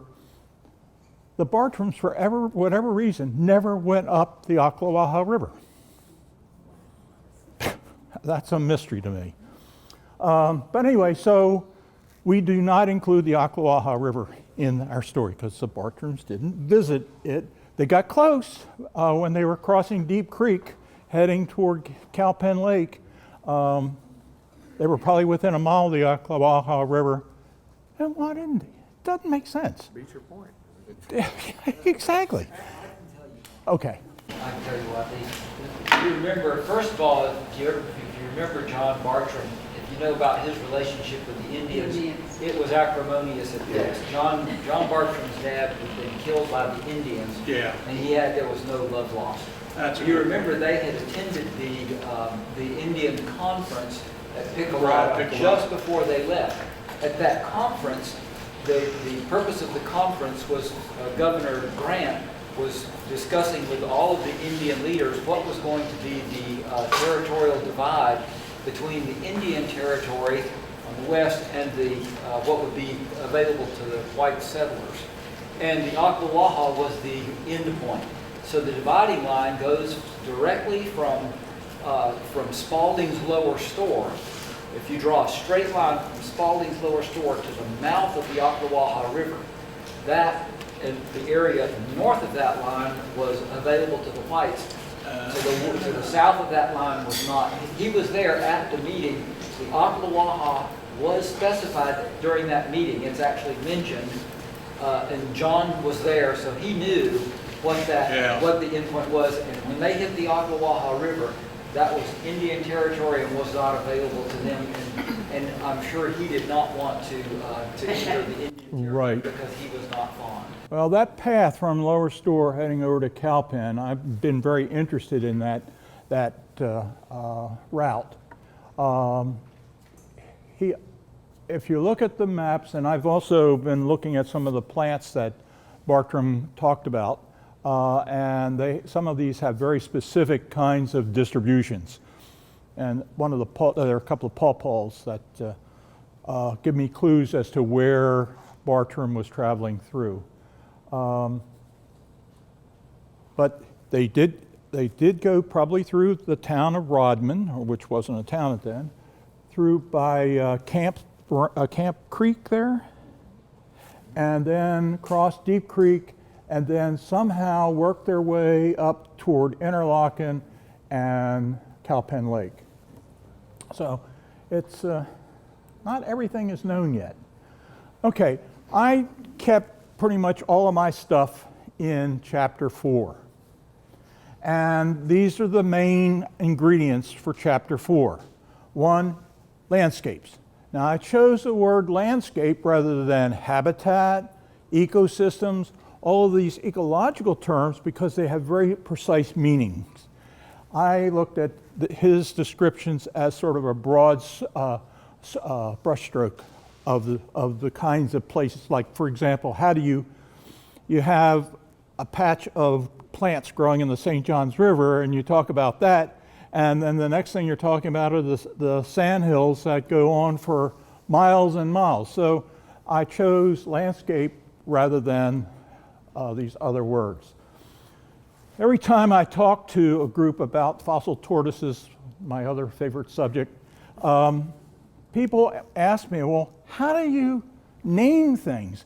What's this hierarchy of names, and how does that all work? So I incorporated a section of the book talking about what is a species, how these species are named, and using Bartram's examples. And a lot of Bartram names that he uses in the book date back to Linnaeus, who was the sort of the founder of systematics. So that's addressed in the book. I don't think it's totally boring, but maybe. Have to talk to my wife about that. And then probably the more important thing was an updated list of the plants and animals that they recorded in that area that I just delineated. I didn't worry about what was over at Manatee Springs or Paynes Prairie. I was concerned about here on the river. So there are some of the nuances of our approach. Examples of landscape. Okay, this is a Spartina marsh, Spartina Bakeri marsh along the St. Johns River. Thanks to Jim and Carol, they managed to get me there. This is Salt Springs, water coming up out of the ground. That's another landscape that the Bartrams talked about. And the really neat thing is that when you read Bartram's travels or John's diaries, he talks about these kinds of places. And so the title, Through Their Eyes, I incorporate little pieces of their observations as to accompany the descriptions of the broader landscapes. For example, this is about the Bartram's River experience, okay? I painted this last year or 2 years ago. Is your award-winning painting? What's that? Is that the award-winning? Yeah. But, you know, when he talks about that, this is what I pictured he'd talk about. But here is the Through Their Eyes bit from Travels, page 117, 118. Its entrance and shore within I observed to be a verge with floating lawns of the pistia, which is the water lettuce, and the nymphia, which are the white water lilies, and other aquatic plants. These I knew were excellent haunts for trout. Now, what the hell is trout? I mean, excuse me. What is trout? But in Bartram's idea, that was the largemouth bass. He called them trout. So these are the kind of nuances that I had to sort of try to figure out what in the world he was doing. A couple of companion volumes. This one on the right is actually by Tom Halleck and other authors. And this is Francis Harper's original book in 1958. He published this.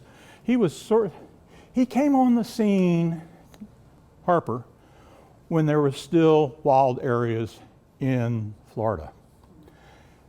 He met people who went back into the late 1800s. So he was able to sort of sort out some of the byways and trails that if we tried to do that today, nobody would even know that they were there. So he came at a very fortunate time in the whole Bartram phenomena, and he published this book. This is Francis Harper. His brother was a very, very famous botanist and was actually at the Alabama State Museum. Yeah, and traveled all, and it was through his brother that when Francis was trying to track down the pathway of the Bartrams over into the Mississippi Valley, it was his brother that sort of showed him the way, because his brother really knew that area. Now, there are components of this project that I call research. There are things that people didn't know, and thanks to Dean and Sam and Ken, a lot of the things on the rivers were sorted out. But that path that I was telling you about, you know, that went from the lower store over to Payne's Prairie, there are vagaries. But a very dear friend of mine, Willie Tholosin, who many of you probably know, he's with the PLC. He's a fine naturalist, and I posed to him, okay, Willie, where could that campsite have been? What Bartram called Halfway Pond. And he took me to this site here. This is Willie standing there. This is Blue Pond, and you can see it's the right kind of habitats. Why is it important for us to know? Because that's where he described the Florida softshell turtle. That was the first description of that animal, and he is listed as the describer of what was called Trionyx ferox. He described that, and I saw one of those surface while I was standing on the bank with Willie. There you go, Bartram moment. Yeah. I'll be the same one. It could be. Okay, so let's talk a little bit about Blue Pond, which I think is Halfway Pond. It's a small, clear water pond.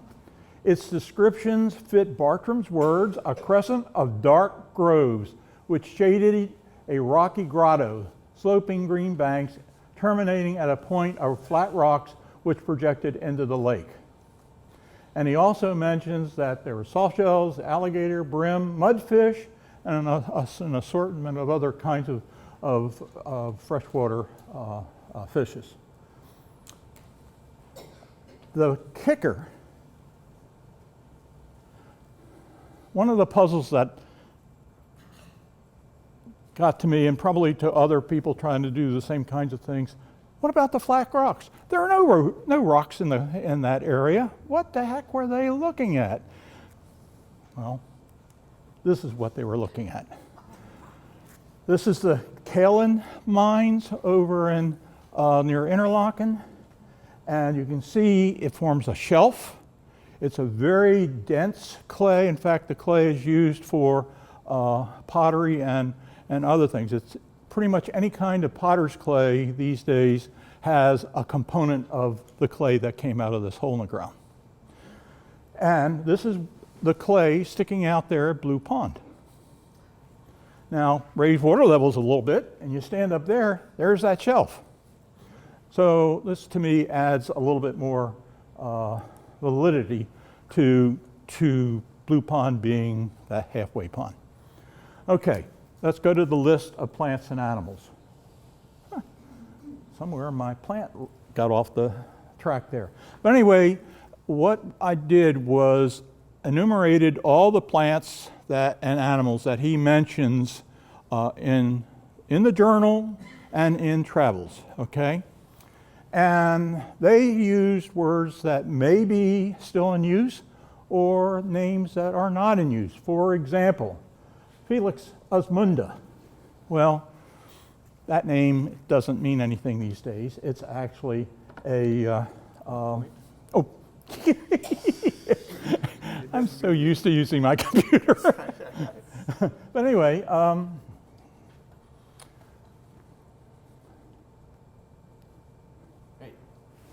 hey, I'm becoming technological. There you go.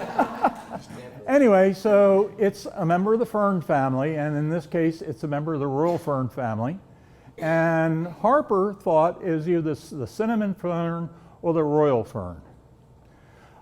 It could have been either one of them, actually, that they both occur in that area.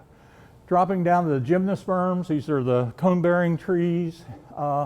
He talks about Cypress disca.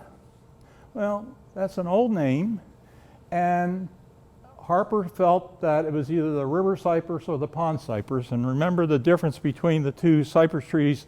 If you look at the needles, if the needles lie flat like that, it's bald cypress. If they are erect like this, it's pond cypress. In fact, that's where the name ascendens comes from, the Taxodium ascendens, because the needles go up. Okay, so then anywhere he mentioned cypress or other plants in that family, I've listed them and tried to do some kind of catalog of the name changes through time and so on. And if I were using the book, I would be reading Tom's translations of the journal and the book, and this name is what would appear there. So it's in bold print. Now I'm going to take the cypress and show a little bit more detail. Whoops. Yeah, there it is. Okay, so again, number 1 is Bartram's text name. Number 2, which is here, are Francis Harper's identities and what page. Then my identification is next, and then locations of sightings. So going through the journal and the textbook, they tell you where you are, but I decided to break it down so I'm not rambling on for pages and making the book twice as thick, of dividing up the sightings into the lower St. Johns River, the upper St. Johns River, and also we use the middle St. Johns, and I-Trek is the trek across to Cowpen Lake. So that's how I abbreviated about where they were, where these observations were made. And then the next thing would be Bartram's travels and the page numbers, but it's the page numbers that are in Bartram's journal, not the. Unfortunately, I'm going to make that change if I ever have a chance, but it's has to do going back to the original source, and then I'll put in the most up-to-date taxonomic note, and I show you here that cypress was formerly placed in the cypress family. It's now placed in the cedar family. And WH is Wonderland and Hansen. That was the authority. So that's how I sort of put it all together. And some recommendations for you all with books.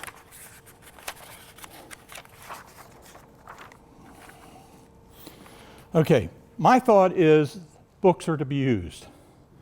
So use the book, abuse the book. Write in it, underline in it, put in anything that, if you find something that needs to be correcting, correct it in there. And so sometime down the road when something like this happens again, we'll have all those people that can input the real information. And without Dean's map, did you bring any copies of the? They're gone? Oh, wow. His map of the river, it's about this long. It's invaluable and needs to be incorporated. Of course, that map in fragment shows up in the book. Let's see. Anyway, basically that's the message. Have fun with the river, have fun with the book, abuse the book, take it wherever you go, and it'll all dry out if it gets too wet.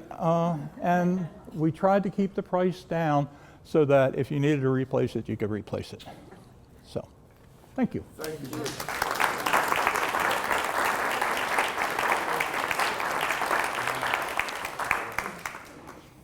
You have it Kindle for? Not yet. They're talking about that. What they want to do is sell out the hardbacks. And I don't know what the run was. They've now sold about 450 of the hardbacks. It's not out in paperback. And so we've been communicating with them about what's next. That's the most portable. Yeah, but you don't want to take your computer on. Anyway, any questions, any ideas, any help that you could give me in? Besides that half pond or what, where you went searching with Willie, what were some of the hardest parts to figure out where John Bartram was when he was making some? Okay, so if we make the assumption that Bartram left the store, went over Camp Creek, went through Rodman as Harper suggested, and then of course with the Rodman Pool there, it's a lot different place than it was when they came across.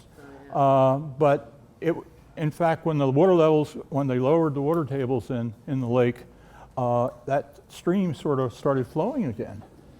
And so the description that he provides about crossing this creek, which I think is Deep Creek, and the ferns growing along the edge, I've done that dozens of times here in Florida. I mean, there were the royal ferns there, there was the cinnamon ferns. I mean, it just fit. So then the next question is, okay, you come up the other side, you're heading to Tom's Barbecue, and what happens there? And one of the things that Bartram talks about is this pawpaw. There are like 10 different species, and after I'm done with it with the cell squashers, there may be twice that many. But there is something called the big flowered pawpaw. He pictures it in his book. It has a huge drooping white flower, and it has a sort of a fairly bright green leaf that isn't fuzzy on the underside. And that's Asimina obovata, or the big flowered pawpaw. Another one that occurs in that area is the woolly pawpaw. It also gets a big white flower, but not as big as obovata. The leaves are paler green, and on the underside there is a woolly fuzz, hence the name woolly pawpaw. I have not found them co-occurring in the same place except at Goldhead Branch. I found 2 plants of the woolly there among thousands of the obovata. It tends to be a scrub species of obovata. Well, when you go across 310, and then you cross over to 315 and you're going toward Orange Springs, over on the right-hand side, there's a little road called Hewitt Lake. Yeah. You drive down there a half a block and you're in scrub. And the pawpaw is growing right there by the road is the obovata. I think that he went through that scrub, that's where he saw and described obovata. Because everything to the east of that is the woolly pawpaw. And there's some other pawpaws. There are 2 other pawpaws that occur in that area. Pawpaws are really cool plants. But anyway, so I'm using a lot of extraneous stuff to make a conclusion. Okay, thank you. I'll tell you a little bit about the conference. And I've got here a slide of, a picture, probably a self-portrait. Some people think it is, and William Bartram found one of his letters. I can't tell you exactly where that is, but I think it's in Philadelphia, where that was found. Okay, so from our Bartram Conference website, the Bartram Trail Conference was established in 1976 as part of a bicentennial observance to locate and mark the route of William Bartram across the southeast. And the BTC, Bartram Trail Conference, promotes interest in developing public access to recreational trails, gardens, unique natural areas, culturally significant locations within the corridor of Bartram's route, and to coordinate a regionally unified effort towards that end. And there was a lot put into that back right after '76, and a report, a detailed report, which has a lot of good information in it, but the National Park Service said at the time we didn't qualify, but a lot has happened since then. And between then and now, the Bartram Trail Conference, there's been every 2 years a conference, and there's been a lot of academic goings on and communications and such. But right here, you guys have sparked a start on it again, And I'm hoping that we're going to end up with our trail across the southeast. So, objectives of our Bartram Trail Conference, we're shooting for this natural heritage area, a national recreational trail, a recognition by the National Park Service. And right now we do put roadside markers out there. You pay for them, but we'll do the research and make sure that they've got the right verbiage on them. We encourage the study, preservation, and interpretation of William Bartram heritage, and encourage celebrations like what you've got right here, symposiums. And we do have a biennial meeting of members at some site along the trail, and we had it in 2017 in Baton Rouge, and then 15 was here, and 13 was in Scaly Mountain, North Carolina, and we've had Macon, Georgia, and we did have it in D-Land, I think it was 2009. So each of these sites are important, and you go to these things and you just got a world of things to look at, especially if you bring your book along, and I've got Harper's rendition of it back there on the back. So we try to make it interesting with these conferences, and we've got some folks who are very knowledgeable about Bartram and nature along the areas, and this is off our websites. And Sam, you may have this too, but this is the idea to have a corridor as marked here. And you guys look at that. If like a couple of years ago, I chose to take a route, follow the route across Georgia. And we've got it marked out pretty well on the website where you can actually follow the roads, the dirt roads or whatever, and it takes you to some places that you would never see and you didn't know were there. And you can do that across Alabama too. We've got something going on with that now to mark that, the old federal road. So here's your local relations. Sam Carr is our vice president and a board member. Ken and Janice Mahaffey, they are our treasurer. Anyway, they take care of that part, and to me that is the most complicated position in any group. So, thank you. Okay, so as I said, we had our 2015 here, and that was a success, and I learned a lot there, and if you were here, there was a lot of excitement there, and we hope that that's going to continue. So I appreciate what all you've done here towards that. So our next meeting, and I'm working on that now, October 26th, it's going to be at the Alabama State Archives building, which also houses the Museum of Alabama. And I would like to explore colonial Southeast natural history, specifically related to Bartram. And you get into all sorts of things with that, since he was just what they call back then the natural history. He was into all aspects of it, which would be your botanical, your historical, your archaeological, the culture of the people then. And we'll want to talk about what did Bartram see as he traveled through the Creek Nation in 1775, and hopefully we'll get some of you guys to explore the federal road across the state there that went from, it's essentially around Augusta down to Mobile. So some of the things you'd see in Alabama, we do have canoe routes marked and some platforms you can spend the night on out in the Tensas Delta. I've done a little of that. And here's my favorite picture. I was looking for things I got in the state archives at Alabama in Montgomery, and this is a stump, a burnt stump. And supposedly, supposedly Bartram, this was the council tree there at Tuckabachie, and near Tallahassee, Alabama. So anyway, that's down in the basement. And is it really that? Well, nobody can say it isn't, and it's marked that way. It's been there a long time. And here's a cannon in the Museum of Alabama, and this was found at Fort Toulouse.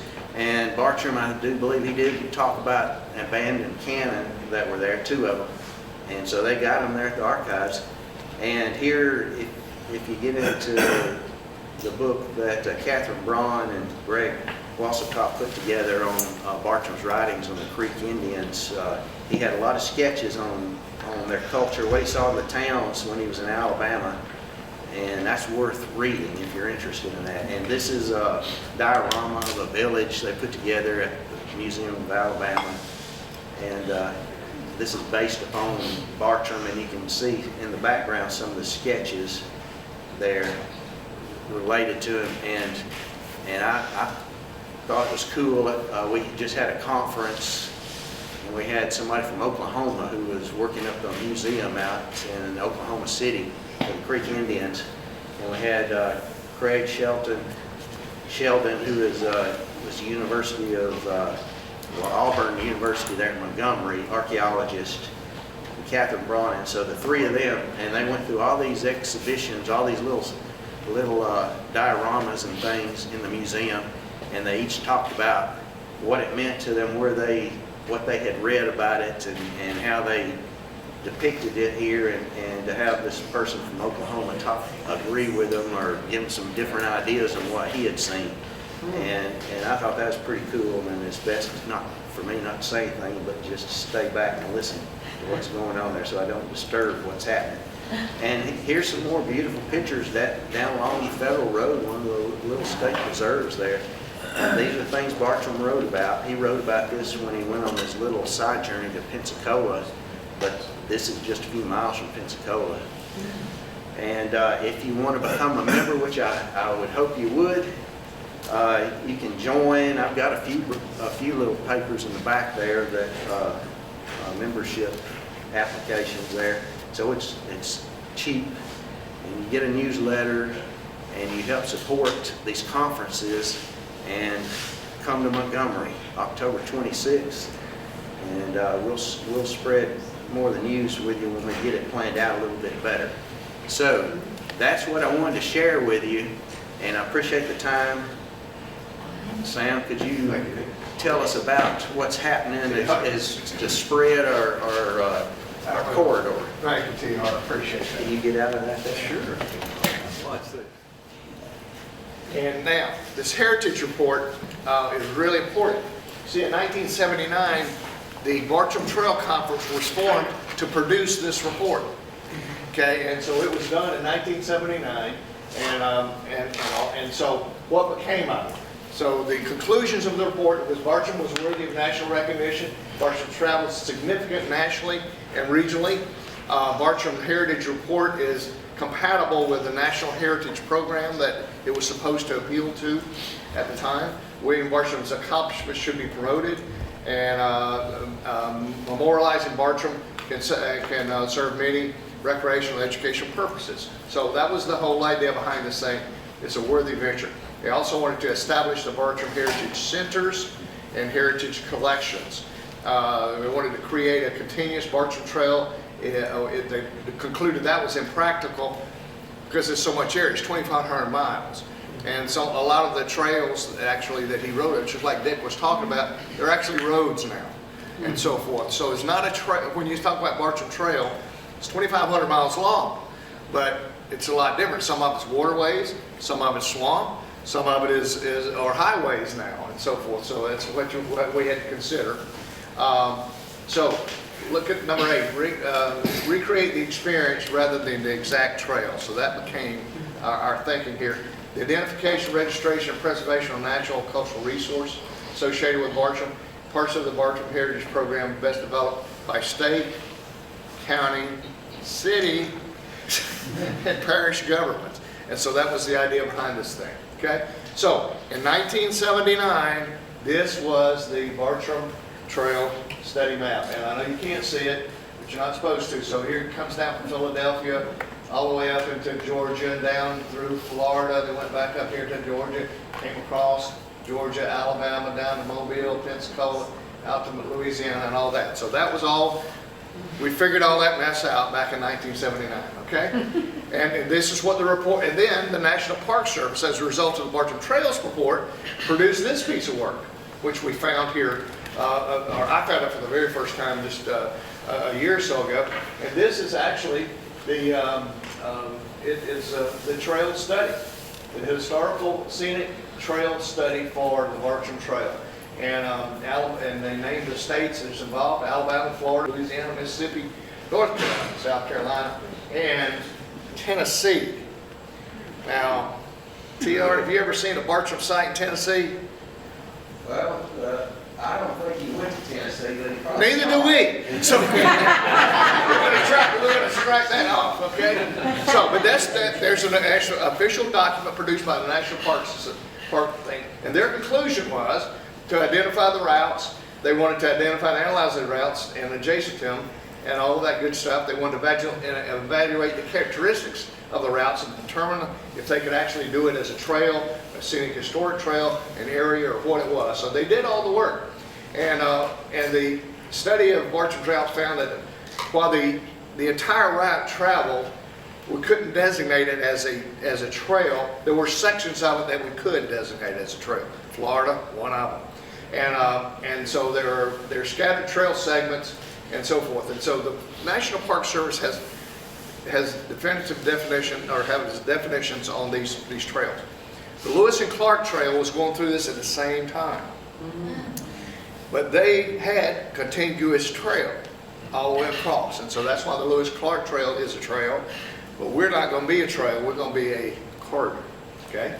It's how they define it. Yes, semantics. It's very exactly. The routes traveled by Bartram don't meet the criteria for National Historic Trail, but Bartram travels writings and illustrations with significant contributions to natural science literature of the area, and they're significant to this present day for the understanding of southeastern part of the nation during the 18th century, and we all know that.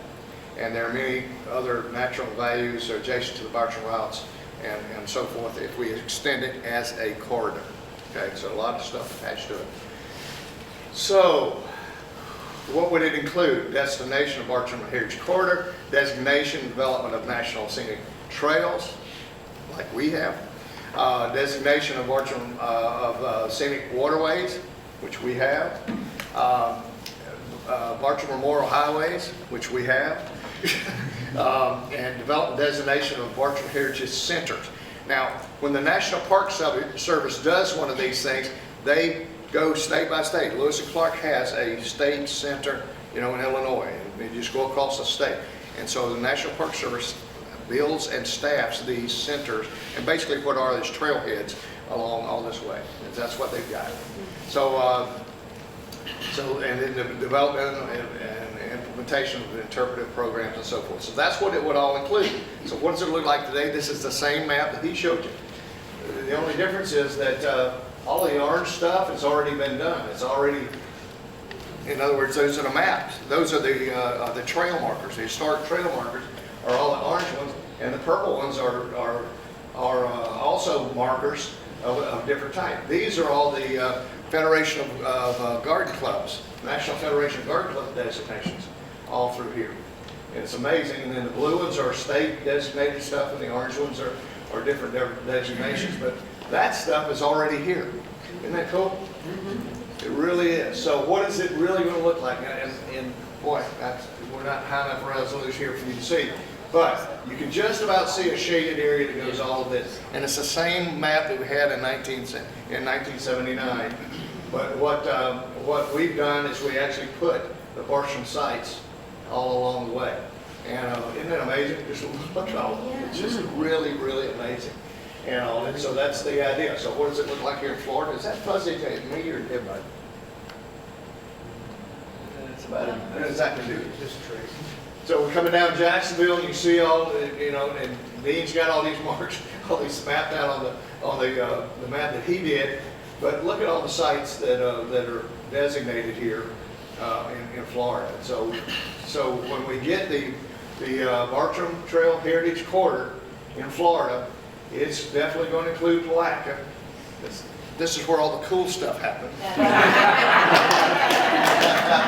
Never going for the clay for that. He was in a meeting that I really stressed with. So that's really cool.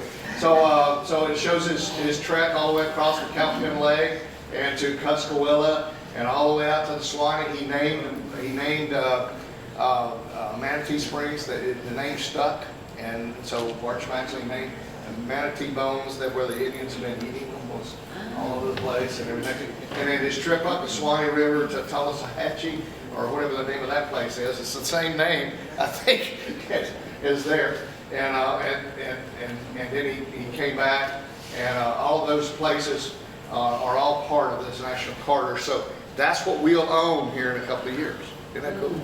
Isn't that really cool to me? It's really special that we'll own all this stuff. And that will be the Northeast Florida Bartram Trail Heritage Corridor. That's what our plan is. So what's out there already? We got 8 national recreation trails already, 32 other established trails, 17 Bartram routes that TR showed you.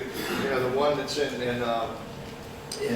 Alabama, and they've got it in Louisiana now. Mississippi, he went along the coastline, so that is already designated as a route and everything, but it's not designated as a Bartram route. So 120 designated sites, 28 in Georgia, 30 in Florida, and many of the above public lands, state parks, national parks, and county parks. So the state or the government doesn't have to buy anything. We already own all this good stuff. They don't have to do anything. Won't be any money as far as, and there won't be any eminent domain. None of that stuff applies and all that. So it's just a matter of getting it designated is what it amounts to. So the action plan includes to rewrite the Bartram Heritage Report. We need to begin our state-by-state collaborative support. We've made connection with the Florida Federation of Garden Clubs. That's how this thing also started. The garden club ladies got together and said, Bartram was pretty cool, so all our gardens and everything. So they went and got their husbands to talk to their congressmen and senators and governors, and they said, we probably ought to do this thing. And so the main effort really started in Alabama and Louisiana and here in Florida. Helen Cruikshank, does anybody remember her? And she was the Florida person that got it started and everything. So our governor of Alabama, George Wallace, at the time, calls up all the other 7 governors and said, guys, the women want us to do this thing. So they did. They started congregating and they started forming this thing, formed the Bartram Trail Conference, and that's how this stuff got started by the ladies in their garden club. So the historical societies are all interested in Bartram because it is our history. And the Audubon societies because of the birds. They're always involved in the Bartram stuff. The Indian tribes. If you read Bartram's travels, and we had the Long Warrior here this week. I hope y'all spent some time with him, especially on the boat ride. Wow, it was really cool. But he stays in the first person all the time, as does our brother Billy back here, and it really was important. But the relationship that Bartram had with the Native Americans was really special, to the point that when Thomas Jefferson got to be president, he actually asked William Bartram to give him a brief on how should the government treat these folks. And if you read what Bartram wrote about it, he said they don't need our religion, they don't need our government, they don't need our laws, they definitely don't need our taxes. Leave them alone. They do all the good stuff, and they have a culture, they have their own way of life and everything like that. He said just leave them alone. Bottom line, if you look at the kiosk down on Placa, it tells them very clearly they have no need of European culture. And so that was Bartram's comment to that. So we're going to get those folks involved with it because they're involved with the whole thing, and other national and regional groups. We need to connect the National Land Subcommittee. Now we have the list of who's on that now and everything, and so the way that this thing has to happen is going to be literally an act of Congress, which means we got to start somewhere. And we've made contact with 3 congressmen now, 1 in the state of Florida, and so we need to gather. And so the conference wants to gather a state inventory of sites, trails, parks, cultural sites. Florida's handled, don't worry about it, we don't have to do that. We need to gather a portfolio of Bartram articles. That, again, the Bartram Trail Conference will do. So the question is, what can you do? Okay? What can you do? Well, I got a few things you can do. You can help us gather some of the data and stuff. And by data, what we need to do is who are these collaborative groups? Who are they, and how do we connect with them? You know, I've tried to connect with the Indian tribes. I'm not having any success at all. You know, maybe some of you know who that is, and also that's what we kind of need. We need some input from people that know stuff, because we don't know stuff. And I guess I'm the chairman in the state of Florida for the effort here. And also, I'm floundering. I struggle with putting on a little festival. So we need to connect with the collaborative groups, the Audubon Society here, and all those folks know this stuff. We're connected with the Garden Club here in Florida, and all, but we need to connect with others. We need people to volunteer to help us contact our congressional representatives. And we've already written and spoken to Ted Yoho and to Mr. Nelson, but you know, the election's coming up, so that's in flux and so forth. But that's what we have to do. We have to be in touch with these folks, because they're going to be the ones that carry the message to Washington. They're the only ones that can actually get us to the next level. And so we need, if y'all know how to get a hold of these folks, I sure would need you to raise your hand, or as we say in Bartram world, step into the boat. Because we need your help, okay? We really do. So if any of you want to volunteer to help us, please see me after the meeting, and I'd appreciate it. It's really been a good, go ahead, Janice. Sam, yes, ma'am. women, an apology. About women in the garden club ask their husbands to contact their contact. They did. Women have their own voice. That's true.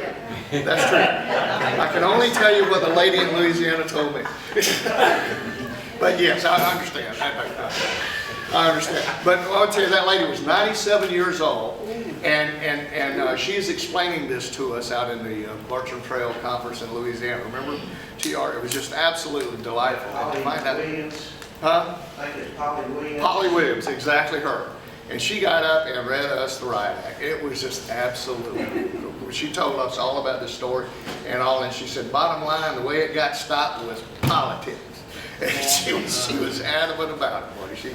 Because what had happened is they got this whole movement started and got right to the edge of it, and then the election of 1980 or 1982, it's just like we're fixing to go through now. Everybody switched jobs, and the people that were pushing the Bartram Trail weren't around anymore, and that's where it died.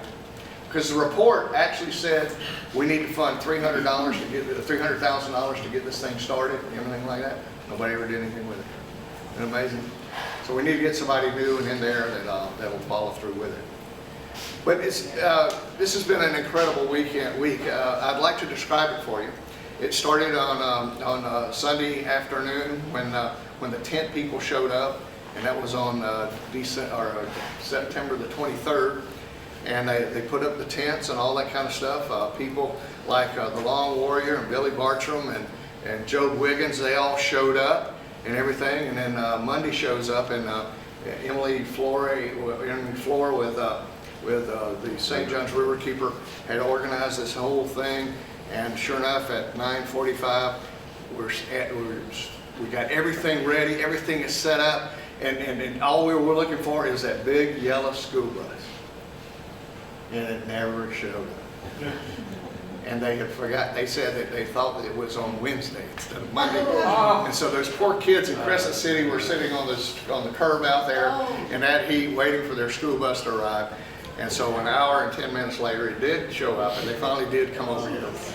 And so I was on the very first boat ride that we took that day. The Riverkeeper actually paid for all of these kids to go on the boat ride. Wow. And yeah, they took 15 boat rides. That was really something. Well, I was actually more than that, 15 boat rides. No, because we had short, that's right. So, we get the first group of children onto the bus, or onto the boat.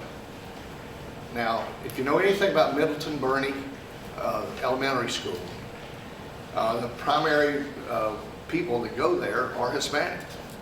And these are second graders, and they all speak English, and they all speak Spanish. And so here it was just delightful to see them all getting on, very polite and everything, everybody sitting down, got their life jackets on and everything. And so then we asked the question, who sitting here today have never been on a boat ride? There were 21 kids and 19 kids raised their hand. That was the very first trip. Imagine. And 15 trips later, how many first timers we got out onto our beautiful St. Johns River? They know the name Puck Puggy so well now. It's awesome. They heard it 4 times during the day. They got to meet Billy Bartram, just absolutely mesmerized them. And all in the description for Billy and his award, he deserves that award, absolutely, because he is an educator and he can keep a kid's attention and teach them how to call turkeys like no one else. Really did a fantastic job.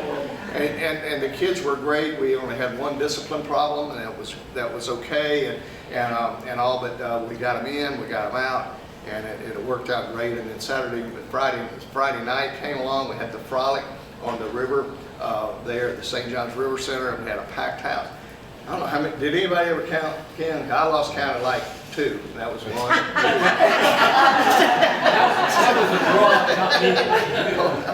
I was counting grogs, I'm sorry. But it was really fun. We had Bobby Payne was there, and we had county commissioners were there, and city officials were there, and Rich Zerncy from our school board was there, and all of that was really important. Pardon me? The mayor was there. And the mayor was there, all of that, and it really was. Mary Lawson gave the longest talk. Why? This was Mary Lawson's vision 30 years ago when she first took office. And so seeing this happen and seeing those kids on that riverboat, boy, what happened? She is beaming. She is loving life. So that was really fun. We had a great time thanks to the Rotary Club doing that. And then Saturday comes along, and Bob and Diane Taylor sponsored the Passport to the Past, and what a great deal this was. The kids walk around all day long with their passport and getting them stamped at all the stations, and they're just having so much fun. It was really great. We estimate we had about 1,500 people show up. We were hoping for 3,000, but you know, it was a hot day. I have to say that. We had no rain. Yes, right. But we had no rain. That's right. And our river boats were filled up. We couldn't take any more. We had standing room only. In fact, as Karen Chadlick came out with her boat, she filled her boat 4 times, which is great, and she took the overflow. And so all of the river boat tours were full. Dean's paddles, both of those were what I call full. Anything over 10 is trouble. And both days on his paddles, we had people paddling, and we had 16 the first day or something. 12 the first day. Okay. 16 if you count the kayak rentals, that Right. 4 rentals. Right. Okay. So we had a full load, which was 12, Right. and then we had 11 this morning. Exactly, fantastic. And most of those people, not really from Putnam County. Same thing with the boat folks. Yeah. They were from other places. You know, Putnam County folks don't like to do this stuff. Yeah, they Just came amazing. a long way to come out. Exactly, they did. And just like some of you. How many are you not from Putnam County here? Just two. St. Augustine. That's good. That's good. So bottom line is, it all ended last night or today with this symposium, and we appreciate everybody coming out. The Bartram Trail Committee, you know, I think we found our niche. This is about all we're going to do, and all except work with the Bartram Trail Conference to try to get this corridor done and that kind of stuff. But you know, when we've got designated as a national recreational trail, you don't get any better than that. Sorry, there's nothing else beyond that, and except to be part of this larger thing. So it's that's where we are. I want to thank everybody for coming. Thank Ken and Janice for setting us up here, and thank BJ for the food and the setup and beautiful tables back there. Funny story about BJ. First time BJ helped us out at Putnam Blue Ways and Trails, we were having a paddle Florida trip, and we were paddling from Salt Springs all the way to Palatka, camping out 3 nights along the way. And so BJ got wind of it, and she said, I'll set up the river center for the luncheon. And we go, okay, this sounds wonderful. And so We had barbecue or something out in the parking lot there, and so here are these hot, sweaty paddlers. They have paddled a total that day of about 15 miles, okay, and across the river and got here to Palatka, and you know, they're at the end of their trip and all, and we wanted to have a nice meal for them, and so we shuttled them up to where they were having like a buffet there, and BJ had decorated the interior thing. So I walked up to the paddlers, and they're lined up on the curb. They're sitting on the curb eating, and they go, and I said, why aren't you eating inside? It's air conditioned, this and the other. He said, there's a wedding going on. It was so beautiful in there. They do. We don't belong here. So thank you for your art, BJ. You're wonderful. You really are.